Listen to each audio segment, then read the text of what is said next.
अध्याय 101 प्रशिक्षक से एक आकस्मिक मुलाकात। वो अभी कहाँ है? मुझे नहीं पता। मैंने उसे अकेले ही सुरक्षा शिविरों में भागने को कहा था, लिन युक्सिन ने उत्तर दिया। जब यान ज़ोहे ने सुना कि लिन युक्सिन ने भूमिगत पवित्र झरने को ब्लैक वेटिकन के हाथों में नहीं पड़ने दिया, तो उसे लगा जैसे उसे किसी बोझ से मुक्ति मिल गई हो। हालांकि जब उसे पता चला कि भूमिगत पवित्र झरना एक ऐसे छात्र के हाथों में है जिसका स्थान अज्ञात है, तो उसका पूरा अस्तित्व पूरी तरह से उदास हो गया। मिस्टर यांग, ब्लैक वेटिकन भूमिगत पवित्र झरने पर अपना कब्जा क्यों करना चाहता है? बो सिटी पर हमला करने के लिए जादुई जानवरों के एक समूह को बुलाने का उनका क्या उद्देश्य है? लिन युक्सिन ने पूछा। उन्होंने बो शहर को क्यों नष्ट किया है, ये हमें अभी तक पता नहीं है।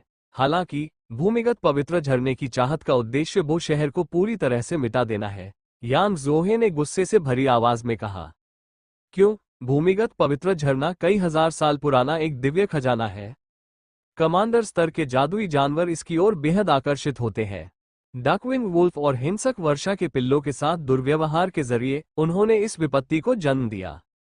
हालांकि शुरुआत से लेकर अब तक डार्कविंग वुल्फ ने बो सिटी को अभी तक नहीं मिटाया है। उनकी योजना भूमिगत पवित्र झरने के विशाल तालाब को खोलकर अन्य कमांडर स्तर के जादुई जानवरों को बो सिटी पर हमला करने के लिए लुभाने की है। जादुई जानवरों में इस तरह के खजानों के लिए एक सहज प्यास होती है जो उन्हें अपनी ताकत का भरपूर विस्तार करने में मदद कर सकती है। भूमिगत पवित्र झरने के तालाब के खुलते ही 100 किलोमीटर के दायरे में मौजूद कमांडर स्तर के जादुई जानवर इसकी गंध से यहां खींचे चले आएंगे। बो सिटी की रक्षा पंक्ति पहले से ही संकट की ओर बढ़ रही है, और वे कमांडर स्तर के जादुई जानवर जिनके पास एक खास बुद्धि है, वे निश्चित रूप से हमारे दुर्भाग्य का फायदा उठाएंगे। जब वो समय आएगा तो बो सिटी धरती पर नर्क बन जाएगा, यान ज़ोहे ने कहा। जैसे ही लिन युक्सिन ने ये सुना, वो डर से कांप उठी। ब्लैक वेटिकन बहुत क्रूर था। उन्होंने न सिर्फ डार्कविंग वुल्फ और उसके कबीले को लुभाया, बल्कि और भी ज्यादा कमांडर मैजिकल बीस्ट्स को आकर्षित करना चाहा। इससे बो सिटी लाशों के शहर में बदल जाएगी। यान ज़ोहे ने गंभीर स्वर में कहा, ब्लैक वेटिकन से पहले हमें मो फैन नामक उस छात्र को ढूंढना होगा। मुझे खेद है, मुझे नहीं पता था कि भूमिगत पवित्र झरना इतना बड़ा प्रभाव डालेगा। तुमने समझदारी भरा फैसला किया। उस छात्र के हाथों में भूमिगत पवित्र झरना होने से कम ये तो पता चलेगा कि वो ब्लैक वेटिकन के हाथों में नहीं गया है। यान ज़ोहे मन ही मन बस यही प्रार्थना कर रहा था कि उन्हें मो फैन पहले न मिल जाए।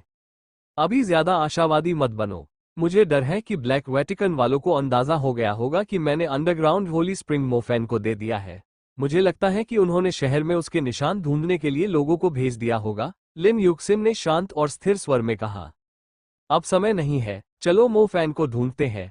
अगर उसे किसी जादुई जानवर ने खा लिया था, तो क्या ये बेहतर नहीं है कि किसी जादुई जानवर ने काले वेटिकन के बजाय भूमिगत पवित्र झरने को हासिल कर लिया है? लिन युक्सिन ने अचानक पूछा। यान ज़ोहे दंग रह गया। ये सचमुच सच होगा। मिंगयुआन जिले में मो फैन चल रहा था और अचानक छींक आया। अचू! उसने अपनी नाक रगड़ी, सोच रहा था कि ये सब कहां से आया। शायद किसी को उसकी चिंता थी। योद्धा वर्ग, अस्थि कांटेदार भयंकर भेड़िए के प्रकट होने से उनकी प्रगति बुरी तरह अवरुद्ध हो गई। सभी ने उस भयानक जीव के दूर चले जाने का इंतजार किया। उसके बाद ही उन्होंने अपनी यात्रा जारी रखने का साहस जुटाया। अकेले ही उनका सामना एक आंख वाले जादुई भेड़िए से हुआ। सौभाग्य से 9 लोगों ने कार्रवाई की और मामले को सुलझा लिया, इससे पहले कि वो दूसरे जानवरों को आकर्षित कर पाता। जू झाओटिंग एक बिजली का प्रयोग करता था। उसने सबसे पहले एक आंख वाले जादुई भेड़िए को रोकने के लिए बिजली का प्रहार, पागल चाबुक का इस्तेमाल किया। उसके बाद अन्य लोगों ने भी जादू से बमबारी शुरू कर दी। जब एक आंख वाला जादुई भेड़िया अपनी गति वापस पाने ही वाला था, मो फैन ने बिजली का प्रहार, क्रोध का झटका इस्तेमाल किया। एक आंख वाले जादुई भेड़िए को कोई कार्रवाई करने का मौका ही नहीं मिला। वो सीधे एक कुरकुरे, मुलायम शरीर में बदल गया। 2 बिजली जादूगरों वाली टीम में वाकई एक मजबूत और भयंकर युद्ध कौशल होता था। जब तक जादुई जानवर उनसे लड़ने के लिए तैयार नहीं होता, तब तक वे खतरे के स्तर को काफी हद तक कम कर सकते थे। हम लगभग पहुंच ही गए हैं, भगवान का शुक्र है। क्या आप लोग उस आश्रय स्थल की लाइट स्क्रीन देख रहे हैं जो शहर की दीवारों जितनी ऊंची है? वही है। झांग शियाओहो एक बिजली के खंभे के ऊपर खड़ा होकर उत्साह से सबको बता रहा था। 3 किलोमीटर का यह मौत का रास्ता इन जादू के छात्रों के लिए वाकई आसान नहीं था, जिन्हें अभी तक स्नातक होना बाकी था।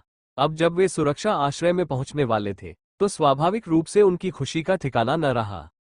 मो फैन ने शांति से कहा, अपनी सुरक्षा कम मत करो, अभी भी 600 मीटर की दूरी है। वे 9 लोग आगे बढ़ते रहे। उनके सामने एक नदी थी जिससे बदबू आने लगी थी। नदी का नाला बहुत चौड़ा नहीं माना जा सकता था। दोनों किनारों पर विलो के पेड़ उगे हुए थे।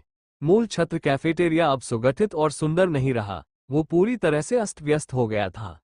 बदबूदार नदी में 2 विशाल आंखों वाले बंदर चूहे थे। खुशकिस्मती से वे ज्यादा देर तक नहीं रुके और दूर तैरने लगे। 9 लोग सावधानी से पुल पार कर गए। पुल पर कुछ क्षति दिखाई दे रही थी, शायद किसी जादूगर और जादुई जानवर के बीच हुई लड़ाई का नतीजा। पुल के नीचे एक आग अभी भी जल रही थी। जादुई जानवर, जादुई जानवर। जैसे ही वे पुल के बीचों बीच पहुंचे, दूसरी तरफ एक गहरे नीले रंग का भेड़िया जैसा प्राणी प्रकट हुआ। यह उस एक आंख वाले जादुई भेड़िए से अलग था, जो अपने पिछले 2 पैरों पर खड़ा था। इस गहरे नीले रंग के जीव के चारों पैर जमीन पर थे। उसके सिर के पिछले हिस्से से लेकर गर्दन और कंधों तक बाल फैले हुए थे। यह उस क्रूर एक आंख वाले जादुई भेड़िए से बिल्कुल अलग था, जिसका सामना पहले सभी ने किया था। पहले तो सभी लोग दंग रह गए, लेकिन जब उन्हें पता चला कि इस स्पिरिट वुल्फ की पीठ पर एक आदमी बैठा है, तो सभी के चेहरे पर खुशी के भाव आ गए, खासकर छात्रों के चेहरे पर। प्रशिक्षक बाय, क्या ये प्रशिक्षक बाय नहीं है? भगवान का शुक्र है, हमें अप्रत्याशित रूप से ऐसी जगह पर सेना का एक व्यक्ति मिल गया। जू मुशेंग को ऐसा लग रहा था जैसे वह किसी बड़े बोझ से मुक्त हो गया हो। मो फैन ने देखा और पाया कि स्पिरिट वुल्फ पर बैठा व्यक्ति वास्तव में प्रैक्टिकल प्रशिक्षकों में से एक बाय यांग था। ये वास्तव में वह असामान्य समरन है जिसका स्पिरिट वुल्फ, जिसका उपयोग सभी को प्रशिक्षित करने के लिए किया गया था, मो फैन द्वारा मार दिया गया था। बाय यांग ऐसा नहीं लग रहा था कि उसके पास केवल एक ही आत्मा भेड़िया था। यह सिर्फ दुर्भाग्यपूर्ण था कि इसकी काया और आभा उससे थोड़ी कम थी जिसे मो फैन ने मार डाला था। तुम लोग यहाँ कैसे आ गए? समय रहते पीछे नहीं हटे, बाय यांग ने अपने स्पिरिट वुल्फ के ऊपर से सभी से कहा। वांग सानपांग, जू झाओटिंग और हेयू ने आत्मा वुल्फ पर बाय यांग के प्रभुत्व की बहादुर उपस्थिति देखी। उनके चेहरे पर श्रद्धा प्रदर्शित हुई। समनज इतने शानदार थे कि वे जादुई जानवरों को भी वश में कर सकते थे। ऐसे इलाके में जहां सारा परिवहन पूरी तरह से बंद हो, एक स्पिरिट वुल्फ जो आजादी से आगे पीछे आ जा सकता था, किसी भी चीज से ज्यादा जरूरी था। तियान लैंड मैजिक हाई से कोई भी समय पर पीछे नहीं हट पाया। लोगों की संख्या बहुत ज्यादा थी। मुख्य समूह हमसे लगभग 1 किलोमीटर पीछे है। वे हमारे मोहरा दस्ते का पीछा करते हुए सुरक्षा आश्रय की ओर निकल रहे हैं, जू मुशिंग ने कहा। ओह, मैं सेना प्रमुख से संपर्क करके उनकी सुरक्षा के लिए अतिरिक्त सैनिक भेजूंगा। मैं और तुम्हारा समूह यहीं रुकेंगे और इंतजार करेंगे। हमारे सामने कुछ जादुई जानवर हैं जिनसे निपटना थोड़ा मुश्किल है। बाय यांग ने अपनी सेना की टोपी उतार दी और एक हल्की सी मुस्कान बिखेरी।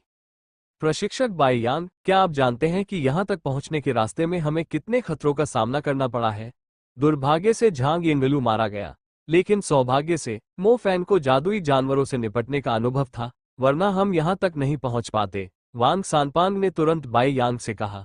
वह अपना मुंह बंद नहीं कर सका। प्रशिक्षक को यहां देखकर स्वाभाविक रूप से सभी ने राहत की सांस ली। आखिरकार इस समनकर्ता प्रशिक्षक की युद्ध क्षमता किसी जादुई जानवर से भी ज्यादा थी। अगर उसके पास और भी बुलाए गए जानवर होते तो कुछ और जादुई जानवरों से निपटना कोई समस्या नहीं होती। ओह, मो फैन, बाय यांग के चेहरे पर एक अलग बदलाव आया। उसकी नजर मो फैन के शरीर पर पड़ी। मो फैन हैरान था, ये बाय यांग उसे क्यों घूर रही थी? बाय यांग स्पिरिट वुल्फ की पीठ से नीचे कूदकर मो फैन के सामने आया। उसकी नजरें मो फैन पर टिकी थीं और उसने कहा, हम सब तुम्हें ढूंढ रहे हैं। मुझे ढूंढ रहे हो? मो फैन ने कहा, और वो और अधिक उलझन में पड़ गया। ओह, तुम्हें नहीं पता, बात कुछ ऐसी है। यह विपत्ति ब्लैक वेटिकन की वजह से आई है। उन्होंने न सिर्फ डार्कविंग वुल्फ को फुसलाया, बल्कि वे बो सिटी को पूरी तरह से मिटाने के लिए अंडरग्राउंड होली स्प्रिंग का इस्तेमाल करके और भी कमांडर लेवल के जादुई जानवरों को फुसलाने की योजना बना रहे हैं। बाय यांग ने मो फैन से गंभीरता से कहा। तो ये ब्लैक वेटिकन था, वे चीजें जिन्हें जानवर भी नहीं कहा जा सकता, जू मुशेंग ने अन्याय पर क्रोधित होकर कहा। उपकप्तान लिन युक्सिन को भूमिगत पवित्र झरना आपको सौंप देना चाहिए था, है ना? बाय यांग ने आगे कहा। मो फैन ने कोई जवाब नहीं दिया, वो सिर्फ प्रशिक्षक बाय यांग को देख रहा था। बाय यांग ने मो फैन को ऊपर से नीचे तक देखा। वो सोच रहा था कि क्या इस चीज की ठीक से सुरक्षा की गई है। फिर उसने आगे कहा, अंडरग्राउंड होली स्प्रिंग मुझे दे दो। मैं इसे तुरंत बॉस झानकोंग तक पहुंचा दूंगा। ये चीज बेहद जरूरी है। अगर यह ब्लैक वेटिकन के हाथ लग गई तो हमारा बो सिटी खत्म हो जाएगा। सबकी नजर मो फैन पर भी पड़ी। उन्होंने कभी सोचा भी नहीं था कि मो फैन इतनी महत्वपूर्ण चीज की रखवाली कर रहा है। मो फैन, तो तुम असल में गुप्त रूप से भूमिगत पवित्र झरने की रक्षा कर रहे थे। सौभाग्य से हम प्रशिक्षक बाई से मिल चुके हैं। भूमिगत पवित्र झरना उन्हें दे दो और हमें भी सुरक्षा आश्रयों की ओर जल्दी जाना चाहिए, जू मुशेंग ने कहा। बाई यांग इतना उत्साहित था कि उसने कुछ कदम आगे बढ़ाए, मानो मो फैन के हाथों से भूमिगत पवित्र झरना छीन लेना चाहता हो। दुर्भाग्य से उसने भूमिगत पवित्र झरना कहाँ है यह नहीं देखा। मो फैन ने ध्यान से बाई यांग को देखा और कहा, यह मेरे पास भी बहुत सुरक्षित है। बेहतर होगा कि मैं इसे व्यक्तिगत रूप से बॉस झानकोंग को दे दूं। कृपया जल्दी करें और हमें रास्ते पर मार्गदर्शन करें। प्रशिक्षक बाई यांग। बाई यांग स्पष्ट रूप से स्तब्ध था। उसके चेहरे पर मुस्कान आ गई। ये समझ में आता है। साफ था कि बाई यांग की बात पूरी नहीं हुई थी। वो थोड़ा रुक गया। उसके चेहरे पर जो गर्मजोशी भरी मुस्कान थी वो तुरंत गायब हो गई। उसकी निगाहों में अचानक एक अशुभ चमक आ गई। उसका चेहरा सचमुच कुछ टेढ़ा मेढ़ा लग रहा था। तो फिर तुम जा सकते हो और मर सकते हो, बाई यांग ने ठंडे स्वर में कहा। जैसे ही उसकी आवाज धीमी हुई, अविश्वसनीय रूप से विनम्र स्पिरिट वुल्फ ने अचानक मो फैन की ओर एक लंबा कदम बढ़ाया। उसके तीखे पंजे उठे हुए थे, मानो वो सीधे मो फैन से टकराने वाला हो। जब यह अप्रत्याशित घटना घटी तो सभी लोग पूरी तरह से अचंभित रह गए। मो फैन, झोमिन ने घबराकर चिल्लाया, फिर भी वो असहाय होकर केवल देख सकती थी क्योंकि आत्मा भेड़िया का भारी पंजा मो फैन के जीवन को जब्त करने वाला था। प्रशिक्षक बाय, आप क्या कर रहे हैं? जू मुशेंग जोर से चिल्लाया। बाय यांग ने उसे पूरी तरह नजरअंदाज कर दिया। उसके आत्मा भेड़िए का जरा भी नरमी बरतने का इरादा नहीं था। इस दूरी से होने वाले हमले में एक भी छात्र बच नहीं पाएगा। स्वूश! जैसे ही पंजे नीचे गिरे, ऐसा लगा जैसे उसमें बाई यान का गुस्सा समा गया हो। आखिरकार उसके पिछले स्पिरिट वुल्फ को मो फैन ने मार डाला था और अब उसे उसका बदला लेने का मौका मिल गया था। स्वाभाविक रूप से बदला लेना तो बस एक पहलू था। भूमिगत पवित्र झरना ज्यादा महत्वपूर्ण कारण था। अगर वह इसे रेड क्लोक डीकन्स को दे देता तो ये बो सिटी भी। कैसे? ये कैसे संभव है? बाई यान को उम्मीद थी कि लड़के के खून से उसका पूरा शरीर रंग जाएगा, लेकिन मो फैन के ठीक सामने एक मजबूत बोनसाइट शील्ड खड़ी कर दी गई। स्पिरिट वुल्फ के पंजे बोनसाइट शील्ड पर जोर से लगे, जिससे मो फैन और शील्ड दोनों ही उड़ गए, लेकिन उसकी जान नहीं गई। हड्डी काटने वाली ढाल, बाई यान को साफ याद था कि यह झानकोंग ने मो फैन को दी थी। सवाल यह था कि इस बच्चे को तैयारी का समय कैसे मिला। इतनी दूरी से अचानक हमला होने पर उसे अपना जादुई उपकरण सक्रिय करने का समय ही नहीं मिलना चाहिए था, जब तक कि उसे बाई यान की पहचान पर पहले से ही शक न हो। बोनसाइट शील्ड ने पंजे के जोरदार वार को रोक दिया और वह बिखरकर ढेर सारी हड्डियों के टुकड़ों में बदल गया। मो फैन, जो लगभग 10 मीटर दूर जा गिरा था, ने भी अपने शरीर को स्थिर किया। सिर उठाते ही मो फैन का चेहरा कठोर हो गया। उसकी छाती का उभार उसके गुस्से को दर्शा रहा था। जैसी कि उम्मीद थी, प्रशिक्षक बाई यान को एक समस्या थी। फकिंग शतारानकन, मो फैन ने बेरहमी से गाली देते हुए कहा। हा, किसने सोचा होगा? मैं ये जानने को उत्सुक हूं कि तुम्हें मुझ पर शक क्यों है। आखिरकार मैं तुम्हारी प्रशिक्षक हूं। बाई यान पागलों की तरह हंसने लगी। पहले का सौम्य और आकर्षक रूप अब एक विकृत पागल में बदल गया था। अब उसमें वो आकर्षक चमक नहीं रही जो युवतियों को मोहित करती थी। इस समय मो फैन ब्लैक वेटिकन के इस जासूस को इस तरह की बातें समझाने के मूड में कैसे हो सकते हैं? उसकी नजर किनारे खड़े अपने साथियों पर पड़ी और वो जल्दी से चिल्लाया, सावधान रहो, इस आदमी के बुलाए हुए जानवर अकेले नहीं है। प्रशिक्षक बाई यान का चेहरा तुरंत उतर गया। उनकी आंखों में एक अशुभ चमक उठी। पुल के दूसरी ओर दो धीरे धीरे हिलती हुई परछाइयां तेजी से उड़ी। उनके खास तौर पर तीखे, लंबे और सनकरे अग्रपात दो दरांतियों की तरह थे जो उनके सबसे नजदीक खड़े झांग शियाओहो और हे यू की ओर वार कर रहे थे। बाई यान का अचानक विश्वासघात बहुत जल्दी आ गया। बाकी लोग प्रतिक्रिया देने में असमर्थ थे। पुल के दोनों ओर से कूदे दो जीवों का तो ध्यान रखना ही दूर की बात थी। एक भयानक बंदर जैसा चेहरा और एक असामान्य मानव शरीर। उसका शरीर पूरी तरह से काला था। ऐसा लग रहा था जैसे उसने किसी तरह का तंग चमड़े का कपड़ा पहना हो। बेहद बदसूरत, ये बिल्कुल ब्लैक वेटिकन, एक काले राक्षस का प्रतीक था। मो फैन ने देखा कि डार्क बीस्ट मॉन्स्टर्स में से एक झांग शियाओहो की ओर कूद रहा था। उसका दिल जोर जोर से धड़कने लगा। फिलहाल वो सचमुच अपना स्टार पाथ 1 सेकंड से भी कम समय में पूरा करना चाहता था और उस डार्क बीस्ट मॉन्स्टर को सीधे सीधे कूड़े में बदलना चाहता था। हालांकि उसकी जादू करने की गति इतनी तेज नहीं थी। आखिरकार झांग शियाओहो अभी भी कुछ हद तक शुद्ध था। वो मो फैन जैसा नहीं हो सकता था, जो पहले से ही प्रशिक्षक बाईयान के प्रति सतर्क था। अगर कोई और छात्र होता तो उसे भी अपने प्रशिक्षक पर जरा भी शक नहीं होता। इस बार वह अपना विंड ट्रैक नहीं डाल पाया और जब उसने मुड़कर देखा तो उसे पता चल चुका था कि अविश्वसनीय रूप से बदसूरत काला प्राणी पहले ही उसके सामने झपट चुका था। क्या मैं ऐसे ही मर जाऊंगा? झांग शियाओहो इस पर विश्वास नहीं कर पा रहा था। वो भाई फान के साथ मौत के 3 किलोमीटर के भयानक रास्ते से गुजरा था और बड़ी मुश्किलों को पार करते हुए लगभग पहुंच ही गया था। अंततः उसे अपने ही गुरु के हाथों मरना था।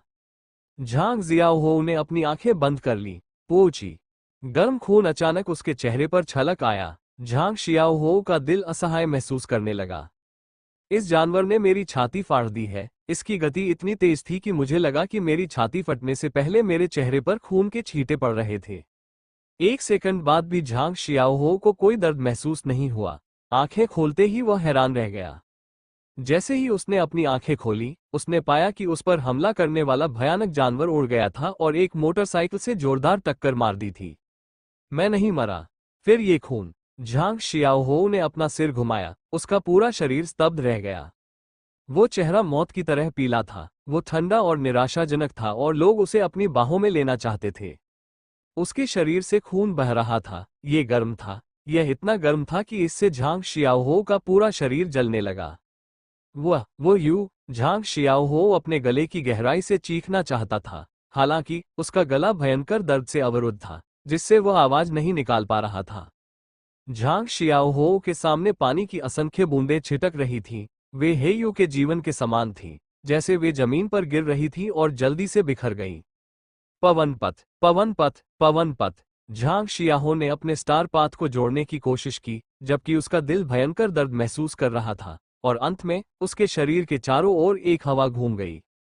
पवन पथ का उपयोग करते हुए झांग शियाओहो ने अन्य डार्क बीस्ट मॉन्स्टर के पंजे से पूरी तरह से रक्तरंजित हेयू को चुरा लिया।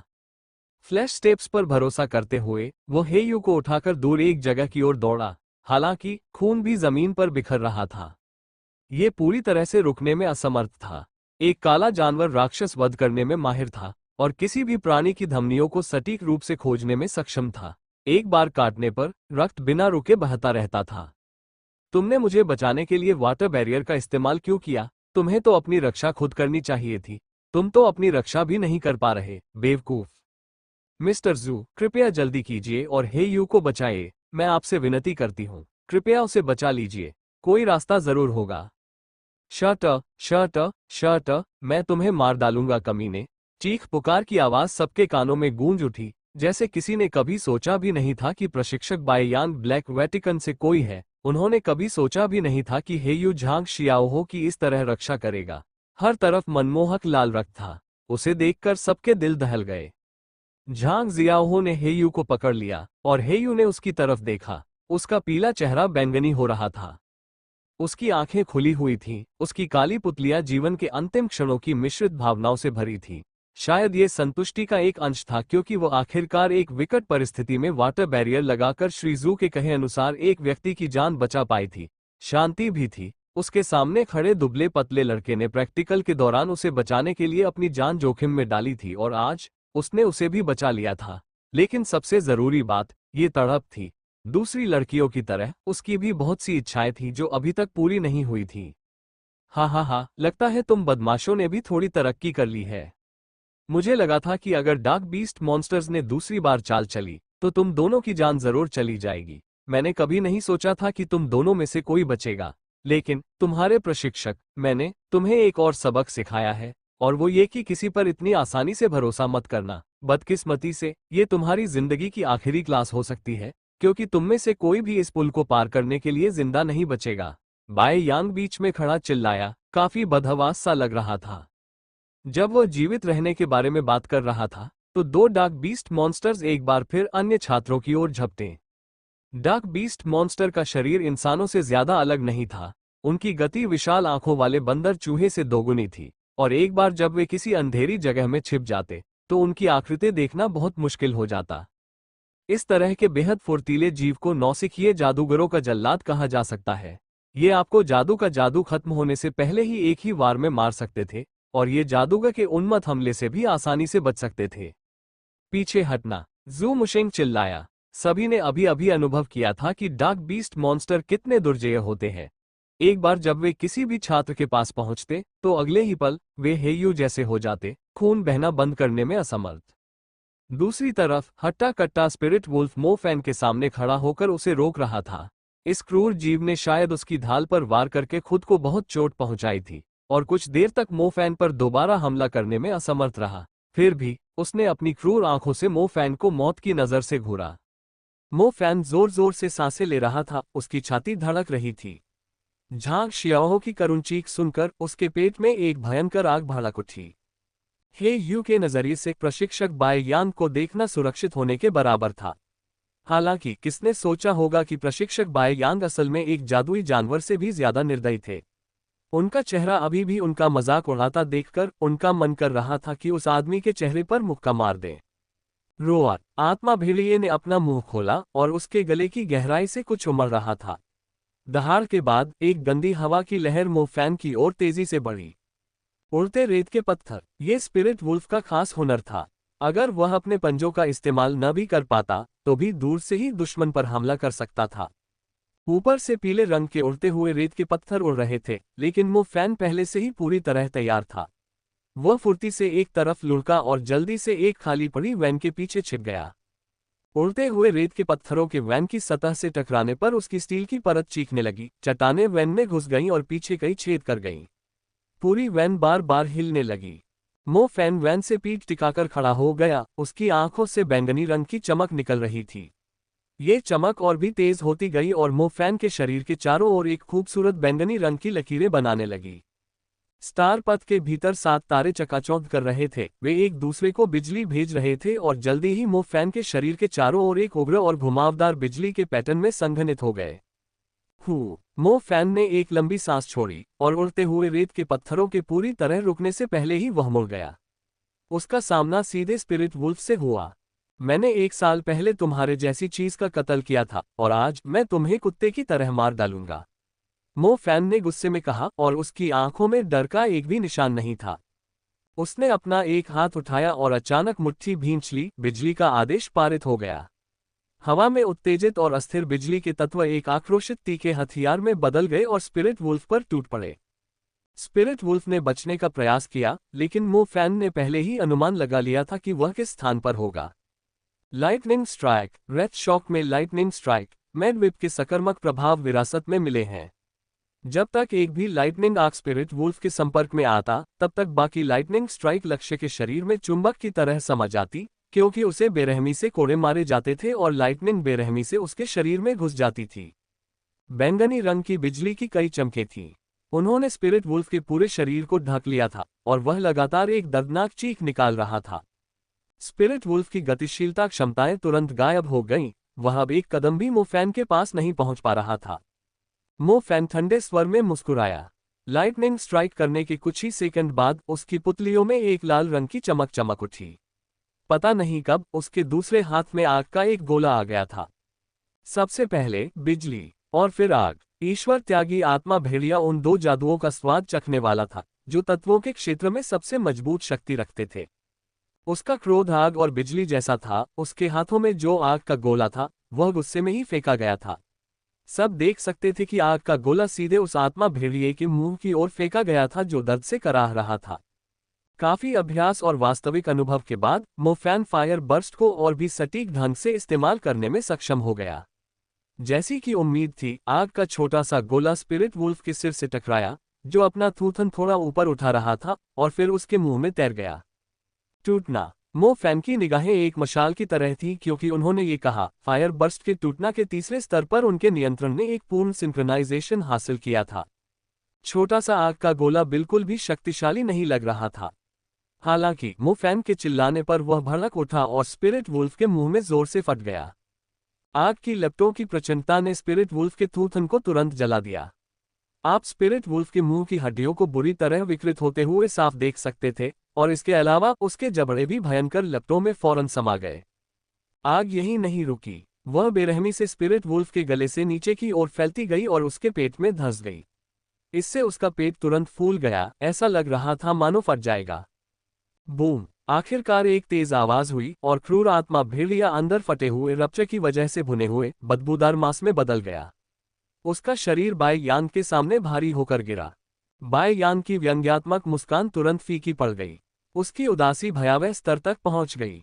उसके पिछले स्पिरिट वुल्फ का वंश इससे बेहतर था और वह उसे एक बेहद शक्तिशाली बुलाए गए प्राणी के रूप में विकसित करने में कामयाब रहा था, लेकिन एक प्रैक्टिकल छात्र ने गलती से उसे मार डाला। उस बार की हत्या के बारे में कहा जा सकता है कि इसमें हर तरह की चालबाजियां इस्तेमाल की गई थीं। इस बार स्पिरिट वुल्फ पर उसके प्रतिद्वंद्वी के शक्तिशाली दोहरे एलिमेंट्स मैजिक का सीधा हमला हुआ। मैं मानता हूं कि तुम उन ज्यादातर छात्रों से बिल्कुल अलग हो जिनके हाथ पांव किसी जादुई जानवर से सामना होने पर कमजोर पड़ जाते हैं। तुम किसी भी दूसरे अनुभवी जादूगर से कम नहीं हो। फिर भी तुम मरोगे। मैं तुम्हारी लाश से अपने अगले बुलाए गए जानवर को खाना खिलाऊंगा। बाय यांग ने अपनी एक बांह से अपनी छाती ढांक ली। उसका चेहरा बेकाबू होकर झटके खा रहा था और उसका चेहरा भयानक रूप से पीला पड़ गया था। अंत में उस बाय यांग ने इस छात्र को कमाका। बिजली का प्रहार, क्रोध का झटका और अग्नि विस्फोट रप्चर सामान्य परिस्थितियों में एक स्पिरिट वुल्फ को गंभीर रूप से घायल कर सकता है, लेकिन उसे सीधे मार नहीं सकता। इस छात्र ने अपने अग्नि विस्फोट को स्पिरिट वुल्फ के मुंह में प्रवेश कराया और स्पिरिट वुल्फ को तुरंत मार डाला। इस तरह का काम कोई सामान्य छात्र सोच भी नहीं सकता था या करने में सक्षम भी नहीं था। लेकिन अगर स्पिरिट वुल्फ मर भी गया तो क्या होगा? जब तक उसके हाथ अंडरग्राउंड होली स्प्रिंग पर रहेंगे तब तक उसकी यानी बाय यांग की हैसियत बिल्कुल अलग होगी। उस जैसे महान समनकर्ता के लिए तब तक एक छोटा सा स्पिरिट वुल्फ उसके मानकों के हिसाब से काफी नहीं रहेगा। तुम दोनों उसे मार डालो। बाय यांग की निगाहें ठंडी हो गईं क्योंकि उसने क्रूरतापूर्वक 2 डार्क बीस्ट मॉन्स्टर्स को आदेश दिया। डार्क बीस्ट मॉन्स्टर्स अन्य लोगों का पीछा कर रहे थे जब उन्होंने अपने मालिक की आज्ञा सुनी और तुरंत मो फैन की ओर मुड़ गए। Dark beast monsters spirit wolf से कहीं ज्यादा फुर्तीले होते हैं। वे गाड़ियों की छत से सीधे कूद सकते हैं और गाड़ियों की मदद से लगातार अपनी जगह बदल सकते हैं। दोनों डार्क बीस्ट मॉन्स्टर्स को साफ पता था कि अपने शिकार की तलाश में कैसे एक दूसरे के साथ मिलकर काम करना है। वे मो फैन के दोनों तरफ बढ़ गए। अगर मो फैन उनमें से किसी एक को दबाने के लिए बिजली का प्रहार भी करता तो दूसरा डार्क बीस्ट मॉन्स्टर जरूर मो फैन पर झपट पड़ता और उसका गला काट देता। 2 डार्क बीस्ट मॉन्स्टर्स एक दूसरे के और करीब आ रहे थे। मो फैन, जिसके पास अब बोन साइथ शील्ड नहीं थी, के पास सिर्फ एक मैजिक स्टार पाथ पूरा करने का समय था। मो फैन के पास ज्यादा सोचने का समय नहीं था क्योंकि उसके पास पर्याप्त समय नहीं था। मो फैन ने अवचेतन रूप से आग की एक और गेंद को संघनित किया। अग्नि विस्फोट के फटने वाले प्रभाव से शायद वह इससे थोड़ा बच सकता था। बस इतना था कि उसके बाद इन 2 बेहद तेज डार्क बीस्ट मॉन्स्टर्स से निपटना बहुत मुश्किल हो जाता। मिस्टर जू, शानदार रोशनी डालो। मू बाई ने जू मुशेंग की ओर बहुत दूर से चिल्लाकर कहा। जू मुशेंग ने मू बाई की तरफ देखा और महसूस किया कि उसके हाथों में तेजी से संघनित हो रहे नीले तारे जैसी चमक थी। अनुभवी और जानकार जू मुशेंग तुरंत समझ गए और बिना किसी हिचकिचाहट के अपना प्रकाश जादू चलाना शुरू कर दिया। शानदार प्रकाश अंधा। यदि वह इस अत्यंत शक्तिशाली चमक को सही ढंग से डाले तो ये जादुई जानवरों में से एक को अंधा कर सकता है और उसकी युद्ध क्षमता को खत्म कर सकता है। तेज चमक को महसूस करते हुए बाय यांग ने धीरे से अपना चेहरा दूसरी ओर घुमा लिया, कुछ तिरस्कार प्रदर्शित करते हुए। इस तरह की चमक में किसी को घायल करने की क्षमता नहीं थी। अगर आप इसे सीधे न देखें तो भी आपकी दृष्टि तुरंत वापस आ सकती थी। जहां तक उसके 2 काले राक्षसों की बात है तो मूर्ख मत बनो। वे ब्लैक वेटिकन के प्राणी थे, उनकी आंखें नहीं थीं। वे चमक के चकाचौंध करने वाले प्रभाव को महसूस नहीं कर सकते थे। काली बर्फ काट। बाय यांग के पीछे से एक आवाज सुनाई दी। अगले ही पल उसकी गर्दन के पिछले हिस्से में एक जबरदस्त ठंडी भावना उतर आई। दूधिया सफेद चमक की नोक से कहीं से एक काली तलवार निकली। उसकी ठंडी नोक टिमटिमा रही थी और एक चुभती हुई ठंडक छोड़ रही थी। उसने हवा को चीरते हुए बाय यांग के शरीर पर वार किया। बाय यांग वाकई बहुत तेज था। जब उसके साथ कोई बुलाया हुआ जानवर नहीं था तब भी वह एक कार के पास खड़ा था ताकि छात्रों के किसी भी छिपे हुए हमले से बच सके। हालांकि ब्लैक आइस स्वॉर्ड को इससे कोई फर्क नहीं पड़ा कि उसके रास्ते में कई चीजें थीं। उसने कार को सीधे 2 टुकड़ों में काट डाला और साथ ही बाई यान की पीठ भी चीर दी।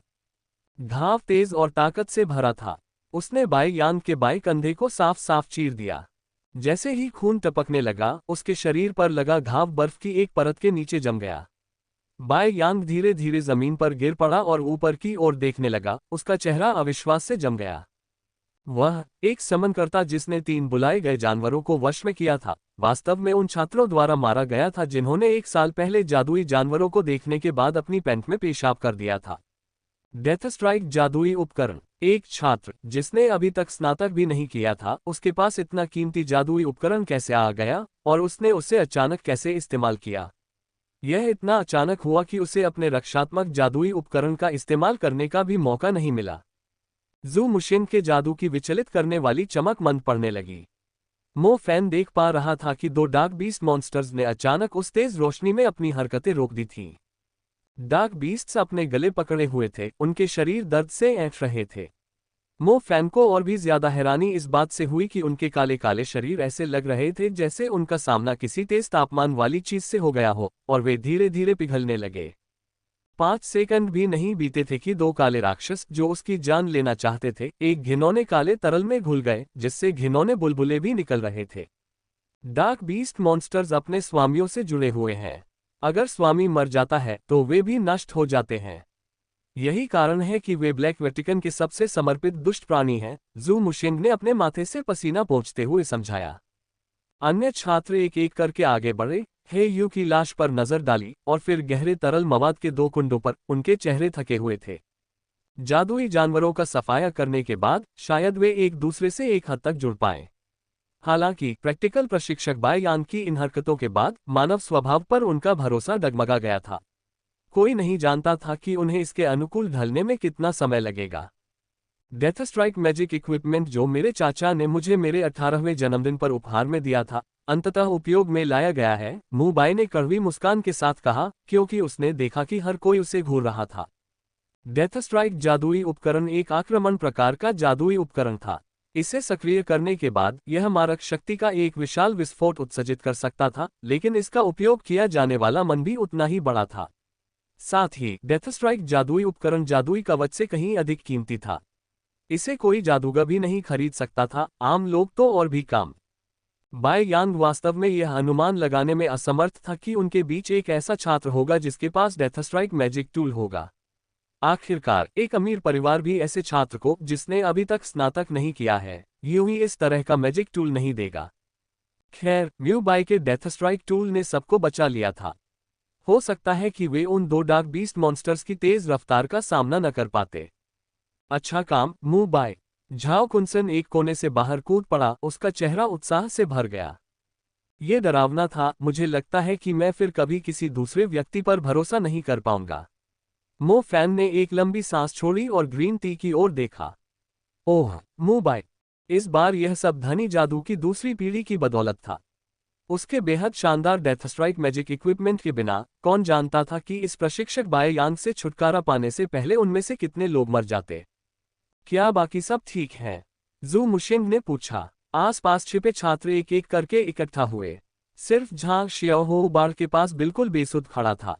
युद्ध समाप्त हो गया है और हे यू का खून भी सूख गया है। लाल कालीन जैसे लाल खून के गड्ढे को देखकर सभी एक बार फिर शोक में डूब गए। बंदर, चलो चलें। मो फैन झांग शियाओहो के पास गया। उसे समझ नहीं आ रहा था कि उसे दिलासा देने के लिए क्या कहे। जैसे ही झांग शियाओहो ने मो फैन को देखा, उसकी मनस्थिति बिगड़ गई। आंसू बहने लगे। भाई फैन, मैं और मजबूत बनना चाहता हूँ। झांग शियाओहो ने आंसू पोंछने की पूरी कोशिश की। उसने गुर्राते हुए लगभग कसम खाई, मैं निश्चित रूप से मजबूत बनूंगा। झांग शियाओहो के अविस्मरणीय शब्द उसके कानों में गूंज रहे थे। मो फैन कुछ स्तब्ध महसूस कर रहा था, इस आदमी को देखकर जो उसके लिए एक मूर्ख भाई की तरह था। उस पल वह किसी छोटे बच्चे की तरह रो रहा था। हालांकि बहते खून के नीचे उसका दिल तेजी से बदल रहा था। ये सही है, आप अपने आसपास के लोगों की रक्षा तभी कर पाएंगे जब आप अधिक शक्तिशाली बनेंगे। योजक चिन्ह, योजक चिन्ह, योजक चिन्ह। पुल पार करने के बाद शहर की दीवारों जितनी ऊंची प्रकाश स्क्रीन दीवार अंततः सभी की दृष्टि में आ गई। बाकी 8 लोगों के थके हुए चेहरों पर मुस्कान की झलक दिख रही थी। इस बार उन्हें मैजिक एसोसिएशन की वर्दी पहने जादूगर साफ दिखाई दे रहे थे जो उस जगह की रखवाली कर रहे थे। 3 किलोमीटर का रास्ता उनके 17 साल के जीवन के किसी भी अनुभव से कहीं ज्यादा लंबा था। चाहे जो भी हो, वे पहुंच ही गए थे। मुख्य समूह हमसे केवल आधा किलोमीटर दूर है, मुझे आशा है कि वे सुरक्षित रूप से यहां पहुंच सकेंगे। जू मुशिंग ने पीछे मुड़कर देखा। जो मिंगशू, झाओटिंग, वांग सानपान, झांग लिहुआ और अन्य लोगों ने भी सिर हिलाया। वे मोहरा दस्ते के रूप में अपनी जिम्मेदारी पूरी कर चुके थे। उस तरह के खतरनाक जीवन मरण के रास्ते से गुजरने के बाद उन्हें पूरी उम्मीद थी कि मुख्य दल आसानी से पहुंच जाएगा। वे और लोगों की जान बर्बाद होते नहीं देखना चाहते थे। मो फैन कौन है? सेना का प्रतीक चिन्ह लिए एक व्यक्ति ने सबके सामने आते हुए पूछा। हाँ, मो फैन ने अपना सिर उठाया, पसीने से तरबतर। वह थक चुका था। इधर आइए, चीफ आपसे मिलना चाहते हैं, आदमी ने कहा। मो फैन ने आज्ञाकारी ढंग से सिर हिलाया और मैजिक एसोसिएशन के आदमी के पीछे पीछे एक वॉच टावर की ओर चला गया, जिसे एक पृथ्वी जादूगर ने बनाया था। निगरानी टावर बहुत ऊंचा था। वे घुमावदार सीढ़ियों से ऊपर की ओर काफी देर तक चलते रहे, आखिरकार टावर के शीर्ष पर पहुंच गए। सबसे ऊपर एक विशाल मैदान था। ऊंचाई से तेज हवा उस जगह की ओर बह रही थी, इतनी तेज कि उसके गालों में दर्द होने लगा।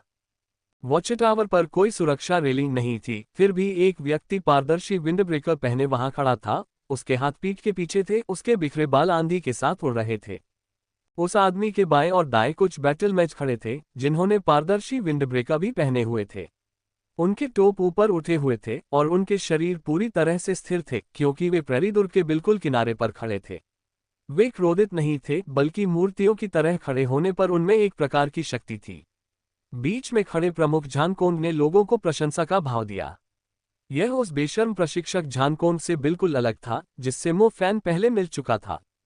चीफ झानकोंग के बगल में 10 बैटल मैच की पंक्ति अत्यंत शक्तिशाली आभा उत्सर्जित कर रही थी। वे सभी कम से कम मध्यवर्ती मैच थे।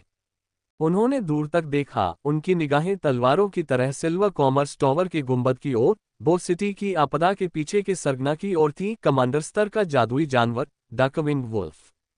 चीफ, मो फैन यहाँ है। उस आदमी ने सलाम किया और फिर धीरे धीरे पीछे हट गया। झानकोंग ने अपना सिर भी नहीं घुमाया। पूरे प्रेरी दुर्ग में एक क्षण के लिए सन्नाटा छा गया। तुम्हें जीवित देखकर मुझे बहुत खुशी होती है। झानकोंग का स्वर अब पहले जैसा ढीला ढाला नहीं था, यहां तक कि खुश शब्द कहने में भी किसी प्रकार की भावना नहीं थी।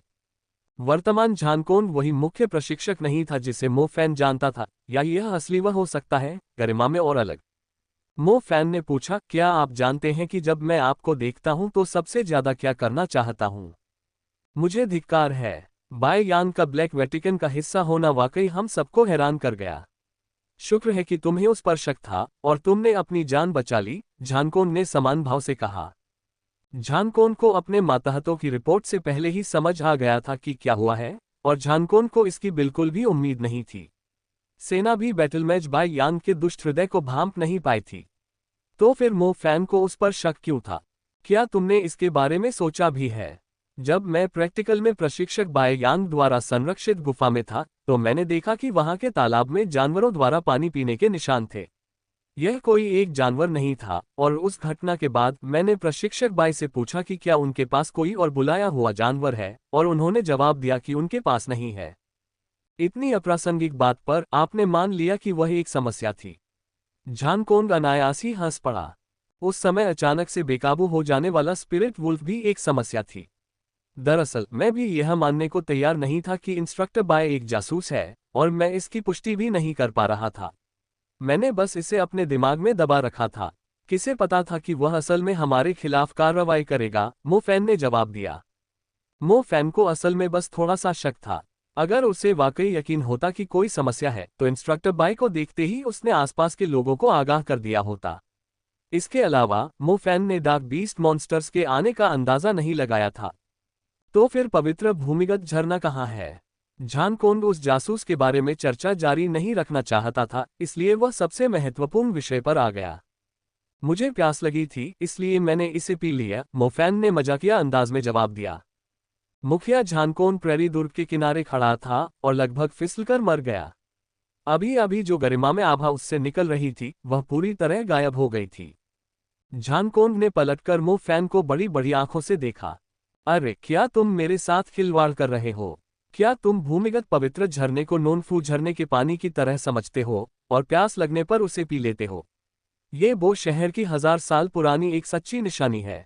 भले ही समय बीतने के कारण ये पहले जितना चमत्कारी न रहा हो, फिर भी यह इस देश के जादूगरों के लिए एक अनमोल साधना का खजाना है।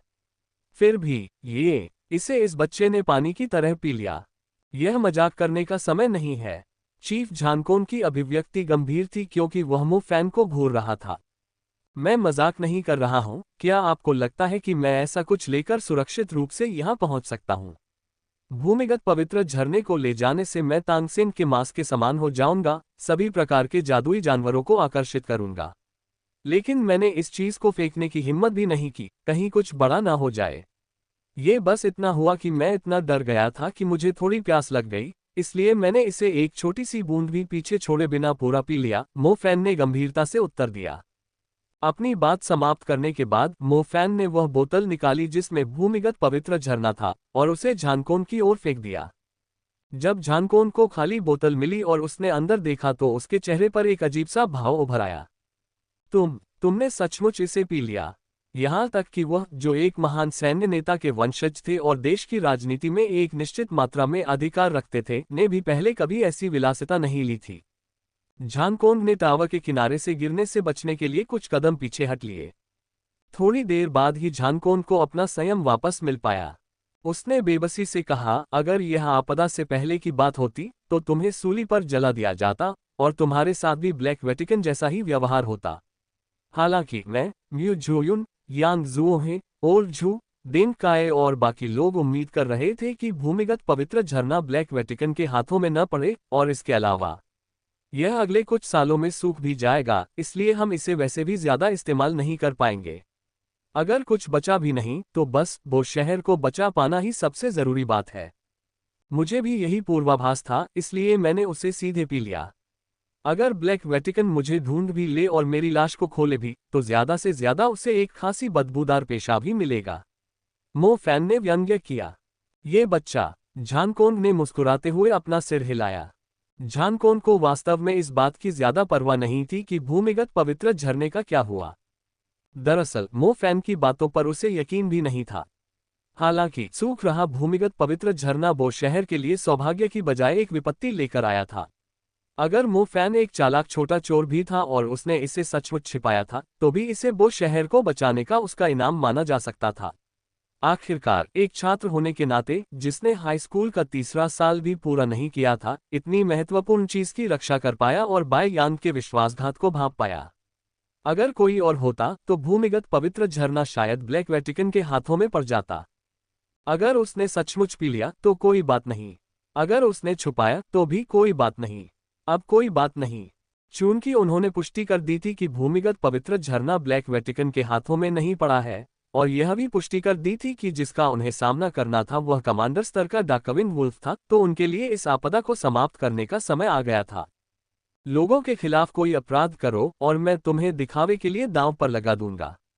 तुम जहां भी भागोगे, मैं, झानकोन, वो शहर की क्षीण आत्माओं के सम्मान में तुम्हारे सिर जरूर 2 टुकड़ों में काट दूंगा। मेरे आदेश का पालन करो। झानकोन की निगाहें बिजली की तरह चमक रही थीं और वह अचानक जोर से चिल्लाया। एक ओर खड़े गतिहीन मध्यवर्ती जादूगरों ने अचानक युद्ध के चेहरे बना लिए। सीटी बजाती हवा में तुरंत एक कठोर भावना व्याप्त हो गई। डार्कविंग वुल्फ को मार डालो, मौत तक आराम नहीं। झानकोन एक बार फिर चिल्लाया, उसकी आवाज हत्या के इरादे से भरी हुई थी। डार्कविंग वुल्फ को मार डालो, मृत्यु तक कोई आराम नहीं। डार्कविंग वुल्फ को मार डालो, मृत्यु तक कोई आराम नहीं। मारना। झानकोन के सीधे नेतृत्व में 9 लोगों ने एक साथ जोरदार जोश के साथ जवाब दिया। मो फैन को उनकी आवाज में जरा भी डर नहीं लगा। बस एक मिशन था और सेना के जवानों का साहस। स्टील जैसी आवाजें हवा में बिखर जाने के बाद सेना प्रमुख झानकोन एक कदम आगे बढ़े। उनका नीला सैन्य विंडब्रेकर ऊपर उठ गया। गिरते गिरते चीफ झानकोन यूं ही वॉच टावर से नीचे गिर पड़ा। इससे पहले कि मो फैन सदमे से उबर पाता, उसकी नजरों में सफेद पंख उभर आए। पवन पंख। मो फैन के लिए ये दूसरी बार था जब उन्होंने विंड विंग्स को देखा। उनके दिल में जो सदमा लगा वह पिछली बार से कम नहीं था। धुंधले मौसम और रक्तरंजित शहर में आकाश और शहर के बीच पवन के पंखों द्वारा उड़ाई गई एक छाया स्वतंत्र और अदम्य थी। इस तरह की आपदा के सामने हर कोई असाधारण रूप से छोटा लग रहा था, सिवाय उसके जिसके पास पवन पंख थे। वह ये कहने का साहस करता है कि वह डार्कविंग वुल्फ को मारने जा रहा है। वह ये कहने का साहस करता है कि वह शहर की रक्षा करेगा। उसके पंखों से हवा सीधे ऊपर बह रही थी। झानकोन के उड़ जाने के बाद उसके सीधे नियंत्रण में 9 लोग भी नीचे कूद पड़े। इसके तुरंत बाद मोफैन ने 9 बड़े सफेद चील जैसे पक्षियों को अधिकारियों को ले जाते हुए धूसर आकाश में सिल्वर ट्रेड टॉवर की ओर उड़ते देखा। वे स्वर्गीय ईगल थे जो केवल उच्च रैंक वाले सैन्य अधिकारियों को आवंटित किए जाते थे और सेना का प्रतीक थे। जैसे ही चीफ झानकोन पवन पंखों के साथ अकेले उड़े और 9 स्वर्गीय ईगल 9 सैन्य अधिकारियों के साथ आसमान में उड़े, सुरक्षा आश्रयों के भीतर संरक्षकों से एक गर्जनापूर्ण चिल्लाहट उठी। अंततः विपत्ति का अंत हो जाएगा। रक्त चेतावनी के जमाने में इंसानों की भूमिका भोजन बनकर कमजोर और डरे हुए भाग जाने की थी। हालांकि इसका मतलब यह नहीं था कि इंसान बेहद कमजोर थे और शहर तक सीमित मुर्गे थे। मनुष्यों में एक खास तरह के लोग होते थे। उन्हें जादूगर कहा जाता था। उनका मिशन जादुई जानवरों के आक्रमणों के खिलाफ लड़ने के लिए प्रकृति द्वारा दी गई शक्ति का उपयोग करना था। निर्दयतापूर्वक जादुई जानवरों का निर्दयतापूर्वक वध करो। सुरक्षा आश्रयों के भीतर एक युवक था। उसका शरीर गहरे भूरे रंग का हो गया था। वह असहाय होकर परेशान और साधारण से संरक्षित लोगों के समूह के बीच बैठा रहा। हालांकि उसने अपना सिर उठाकर शहर के ऊपर की परछाइयां देखीं, आकाश में 9 चीलों को दौड़ते देखा और सुरक्षा शिविरों में सभी युद्ध जादूगरों की तेज चीखें सुनी। ये बिल्कुल सैन्य ढोल बजाने जैसा था। उनकी सभी आंखें उस दृश्य की ओर खींची हुई थीं, उनकी पुतलियां चौड़ी हो रही थीं। हे यू के मरने के बाद से अब तक उसकी आंखें कभी होश में नहीं आईं। अब तो उसकी आंखें मानो जल रही थीं। उसका दिल ढोल की थाप की तरह धड़क रहा था, उन 10 लकीरों का पीछा करते हुए जो डार्कविंग वुल्फ की ओर उड़ रही थी। उसे वो जगह मिल गई थी जहां उसका होना चाहिए था। यदि आप जानते हैं कि जिस कमजोर लड़के को बचाने के लिए आपने खुद को बलिदान कर दिया, वह एक बैटलमेज बनने में सक्षम है जो शहर पर नजर रख सकता है और आपकी तरह लाखों खूबसूरत लड़कियों को बचाने के लिए अपनी शक्तियों का उपयोग कर सकता है, तो स्वर्ग में आप संतुष्टि में मुस्कुराएंगे, है ना? कमजोर लड़के ने अपनी मुट्ठी कस ली। वह पहले से ही जानता था कि उसे कहाँ जाना चाहिए और भविष्य में उसे क्या करना चाहिए। योजक चिन्ह, योजक चिन्ह, योजक चिन्ह। मोफैन वॉच टावर से नीचे उतरे और सबसे नीचे पहुंचने पर उनकी नज़र महिला प्रशिक्षक पेन लिजुन पर पड़ी। पहले पान लिजुन का चेहरा रूखा सूखा सा था। आज ऐसा लग रहा था जैसे उसके चेहरे पर एक लंबे समय से दबा हुआ दुख था। ऐसा लग रहा था जैसे वो जो पहले बहुत अच्छी तरह प्रशिक्षित हुआ करती थी, इस समय कुछ कमजोर पड़ गई थी। एक स्काउटिंग दस्ते के सदस्य ने खबर लाने के लिए जोखिम उठाया। सुरक्षा आश्रयों के बाहर कई गुफाओं में खुदाई के स्पष्ट निशान है। पान लिजुन ने अपने बगल में हेडबैंड पहने आदमी से गंभीरता से कहा। तो इसका मतलब है कि बो सिटी में इन सभी जादुई जानवरों का अचानक प्रकट होना मुख्यतः बो सिटी के बाहर की कई सुरंगों के कारण है जो उसके नीचे पानी की सुरंगों तक जाती हैं। जादुई जानवर उन सुरंगों का इस्तेमाल करके हमारे सुरक्षा आश्रयों से होते हुए सीधे बो सिटी में घुस गए। हेडबैंड वाले ने गंभीरता से पूछा। हाँ, हमारी पहली प्राथमिकता कुछ जादुई जानवरों की गुफाओं को ढूंढना और उन सुरंगों को भरकर नष्ट करना है, वरना बो सिटी में अनगिनत जादुई जानवर दिखाई देंगे। बस हमें अभी यह पता नहीं है कि बो सिटी तक जाने वाली सुरंगें कहाँ हैं। पान लिजुन इस समय पूरी तरह से परेशान थी। जादुई जानवरों का हमला बहुत अचानक हुआ था और पूरे शहर में अफरा तफरी मच गई थी। इतने बड़े शहर में जादुई जानवरों का प्रवेश द्वार ढूंढना वाकई आसान काम नहीं था। जैसे ही उसने इन दोनों को इस बारे में चर्चा करते सुना, मोफैन के विचार अचानक चमक उठे। गुफा, पानी की सुरंग, सीवर। इसका मतलब था कि वहां कोई ऐसा प्राणी था जो उत्पात मचाने में माहिर था। विशाल आंखों वाला बंदर चूहा। हंटर स्क्वाड के साथ अपने 1 साल के कार्यकाल में मोफैन और स्क्वाड के सदस्यों ने बो सिटी में बड़ी संख्या में विशालकाय आंखों वाले बंदर चूहों को मार डाला था।